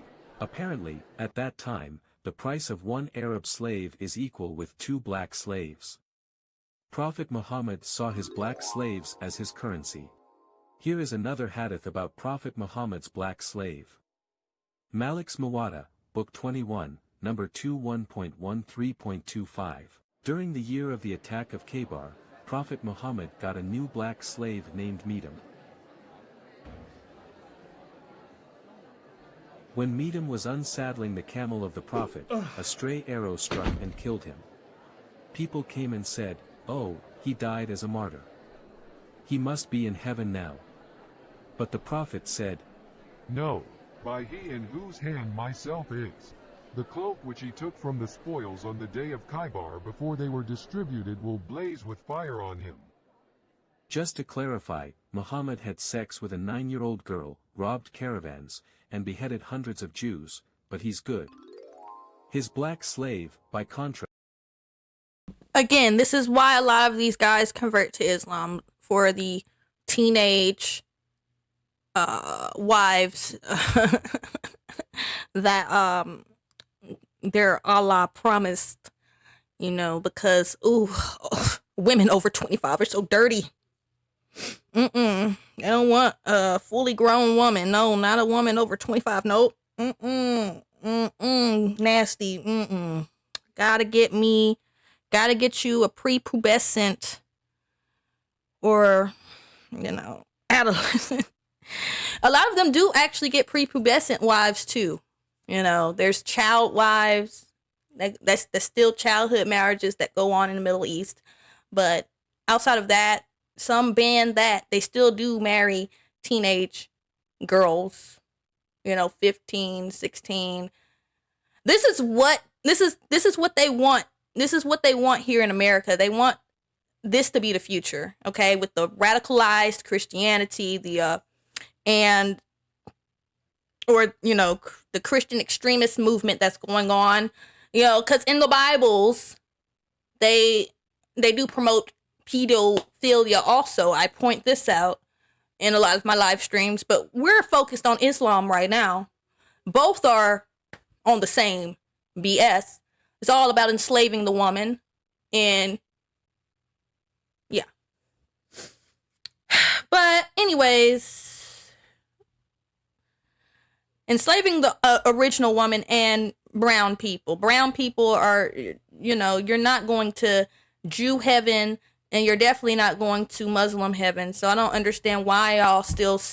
We need our own spiritual system, our own religion or spiritual system. We have one, actually, but you people refuse to do the parasite cleanse and reconnect to source. Y'all refuse to do that. So, yeah, this is why we're still here. This is why we're still in the same place. You people believe still, it's crazy. You believe you actually advanced and did something when you threw away Christianity and then converted into this. But no, you're still in the same spot, honey. You're no better than a Christian going to church every Sunday, listening to the pastor. I don't understand why y'all see this as any different. I don't understand it. And this don't come from indigenous people. This is not our original spiritual practice. Indigenous people, real humans, we know that God lives within our soul. That is what drives us. That is what drives our souls. We know that God lives within us. And our bodies are our temples. That is the truth. Okay? You can call me a Gnostic, so-called Christian. Yeah, I'm into the Christ consciousness. I believe God is within me. And also, people compare that to Buddhism. Because Buddhist people believe that God is within everything and everyone. That is where I'm at in spirituality. And I don't understand why y'all haven't gotten there yet. But you claim to be unplugged, woke, conscious, and all these titles. But you still believe in the Abrahamic religions like a slave. You still believe in the mainstream history like a slave. You still believe that shots activate your immune system like a slave. You still believe that those pills that they're giving you at the pharmacy is helping you like a slave. I don't see what y'all unplugged from. I don't see it. Grabbed a cloak before the spoils were divided, so he's headed to hell. Welcome to Islam. Mindlessly obeying Muslim leaders was so important to Muhammad that when he wanted to emphasize obedience, he told his followers that they had to obey even the worst leader imaginable. We find Muhammad's worst-case scenario in Sahih al-Bukhari 7142. You should listen to and obey your ruler, even if he was an Ethiopian black slave whose head looks like a raisin. So, the worst possible leader of a community of Muslims, according to Muhammad, would be a black slave. Look, you're not being honest and fair here. One of the best Sahaba was Bilal, and he was a black guy who was freed by Abu Bakr. We uphold and love Bilal because of his dedication to Islam. Bilal was a slave before he converted to Islam and continued to be a slave after that. Sahih Bukhari, Volume 5, Book 87, Hadith 99. Narrated Qais, Bilal said to Abu Bakr, "If you have bought me for yourself, then keep me for yourself, but if you have bought me for Allah's sake, then leave me for Allah's work." The hadith explains that, after Prophet Muhammad died, Bilal asked Abu Bakr to set him free. He wouldn't ask Abu Bakr such a request if he was not a slave anymore. Bilal is a good slave and a great blessing from Allah. I don't think Allah wants me to lose his blessing. Which one is the prophet? This white guy. What does Satan look like? That black guy. Now how did a religion that was inaugurated by a white prophet who had black slaves and referred to Ethiopians as raisin heads, and said that Satan looks like a black man ever get the reputation it has among African American Muslims today? Well, in the West, there's a general atmosphere of ignorance about Islam. People don't know even the most basic facts about Muhammad and the Quran. And this allows Muslim preachers to say whatever they want about Islam, because no one's going to correct them. So if a Muslim preacher is talking to a woman who's interested in women's rights, Muhammad was a champion of women's rights. If he's talking to someone who has a high regard for science, the Quran is a scientific masterpiece, filled with miraculous scientific insights that were only verified centuries later. If he's talking to someone who's concerned about racial justice, Islam is the religion that liberates slaves and establishes racial equality. Absolute nonsense. But people convert to Islam because they believe what they're told and don't bother reading the Muslim sources to see if the preacher's story checks out.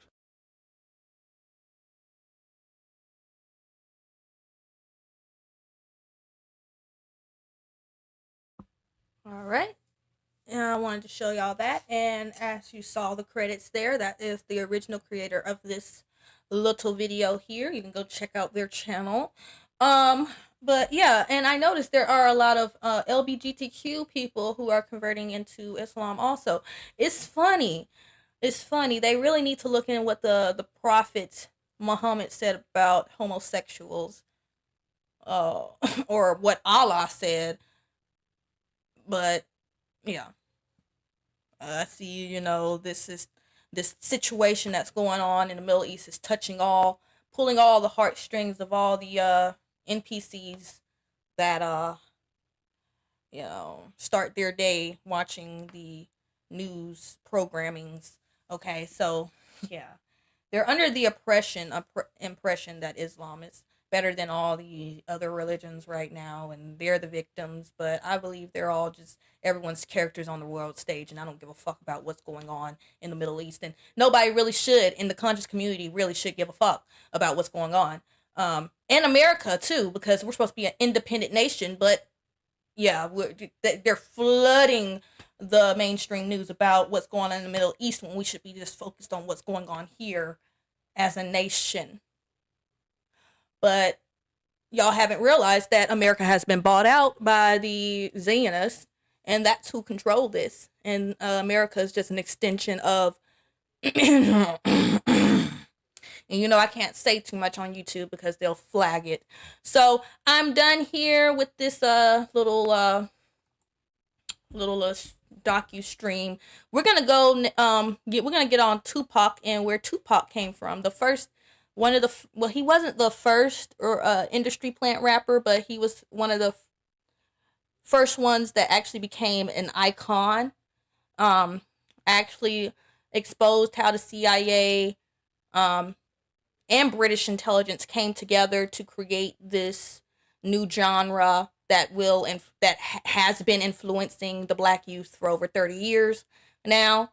Okay, and creating this genre made it easy for their soulless NPC clones to get into the music industry, because before this they actually had to use people with souls as distraction tools. Okay, now they don't need people with souls in the music industry to really influence people. They don't need anybody who have real talent, right brain, creativity in the music industry. They don't need that. Heck, I believe they're using AI now for a lot of these mainstream songs. They've been using AI, and they rolled out AI like it's a new thing, but they've been using AI for over 20 years. But yeah, we're finna get on Tupac in the next hour 30. Just be looking out. We're gonna expose Tupac. Was Tupac gay? Was he the first gay rapper? There's a lot of evidence pointing towards that, and we're gonna look into that. And then there's evidence that show that Tupac actually come from a Jewish bloodline. And the lady that was playing the role as his mother, that dark-skinned lady that looks that has a whole different phenotype than Tupac, don't even look like Tupac, Afeni, or I don't know if I'm getting the name mixed up with his auntie. I know they had similar little Black Panther names, but the mother, the person who played his mother, who supposedly gave birth to Tupac in prison, that's actually not his real mother.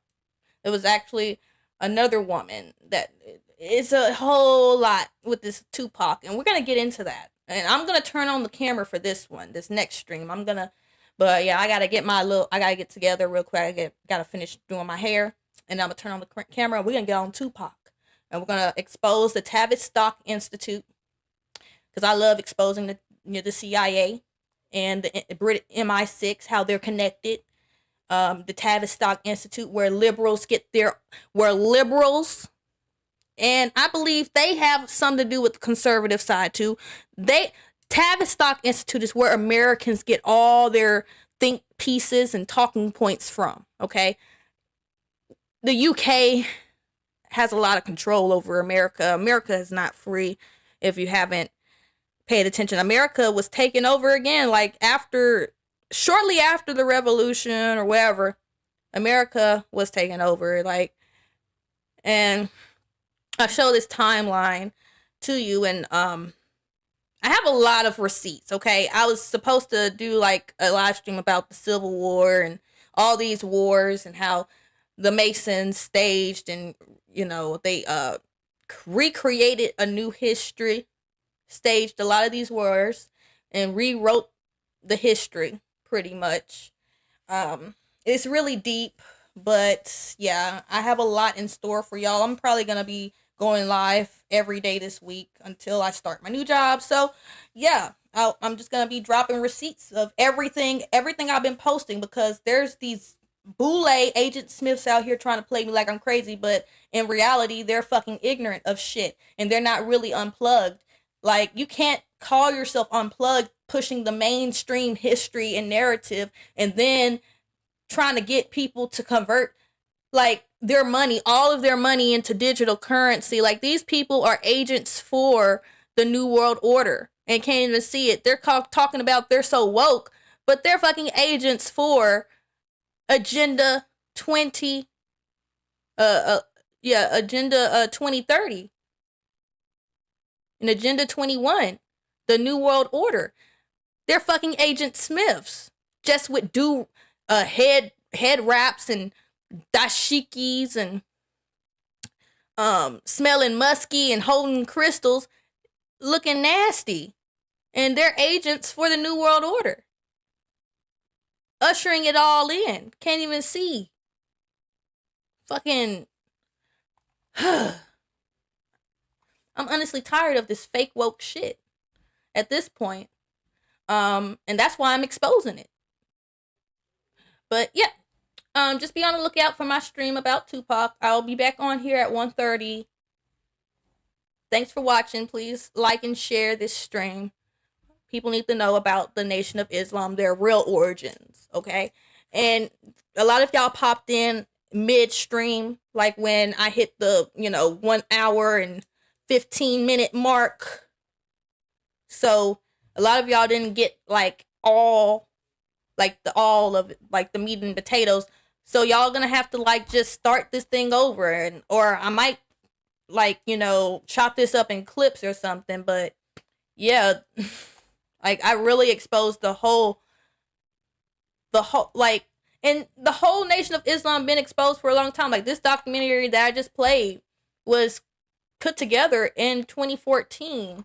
And this is 2024. This was 10 years ago, but people are still falling for the bullshit. But this is because the Nation of Islam convert people in prison. Like, if you don't want to join the gangs in prison, like, the last option a nigga have is to join the Nation of Islam in prison, and they give you protection. So this is why they're so popular. And that's the truth. But these are the same people who killed Malcolm X. I mean, a little digging into what happened to Malcolm X, you'll find that out. So like, why y'all just propping this group up like there's something good? These are agents, clear agents that for the fucking government, like clear as day. And then if you go into spiritually, you can see that these are NPC people, because if you dig into the history of the origins of Islam, you see it was founded on racist, like, it's, oh my God, like, the Prophet Muhammad owned slaves. And you could see like all the inserts of what he said about his slaves, his black slaves, and comparing them to the Arabic slaves and how they were worth less compared to the Arabic slaves, and how Allah even said that black skinned people won't make it. Like, you are predestined, like, from birth. If you're born with brown skin, you're not going to make it into Muslim heaven. Well, unless you're, I mean, it's crazy. It's crazy. But yeah, I'm done. I'm done ranting. Just please like and share. And honestly, I really hope I don't have to do this again, because like, this was a 3-hour stream here, and it showed nothing but receipts that these people This is an organization that was created by the American government. This is another little organization that y'all can get lost into once you free your mind from Christianity. Okay? And it starts with the Moorish temple, science temples. And then from there, they'll try to convert you into Islam, lie to you and say that all these religions come from Africa when it don't. Y'all are stupid for falling for it, though. Falling for the half-truths. Yes, the Moorish science temple have a lot of truth in it, but it's founded. The foundation it has a lot of lies in it also. They're founded on lies. Okay? And they got you obsessed with whiteness. And that's the truth. All the leaders of these groups were obsessed with whiteness, and then they were pedophiles. They prayed for teenage girls. They impregnated you see this with Farad Muhammad and Elijah Muhammad. They impregnated teenage girls. This is what the Quran pretty much say it's okay to do this. All these religions do, but y'all say, oh, it's just because it was created in a time where that was normal. Well, they're trying to normalize that now, you dumbass motherfucker. They're trying to normalize that now in the 2020s or whatever. They're trying to normalize this. They're trying to put us back in slavery. That's exactly what they're doing right now. And to normalize getting teen girls because they want to compare the vagina to an engine and say that, oh, we lose our elasticity for doing what we're made to do, which is produce children, which is a damn lie. It's the fucking medical industry destroying women, but y'all don't want to wake up to the fact that these pharmaceuticals are not made for us. It was not made to heal us. It was made to kill us slowly. Okay, because we're supposed to live for a long time, hundreds of years, not just a couple, decades. Yeah, I was about to say the wrong thing. I think centuries is hundreds of years, so decades. We're not supposed to live a couple. We're supposed to live longer than a couple of decades. You know what I'm saying? Anyways, yeah, like I said, I'm gonna pop back on here at 1:30. Thanks for watching. Please like and share. And I'll talk to y'all later. Twitter, if you're on Twitter, please follow me. If you don't follow me already, just follow me if you want to see more videos like this exposing the black conscious.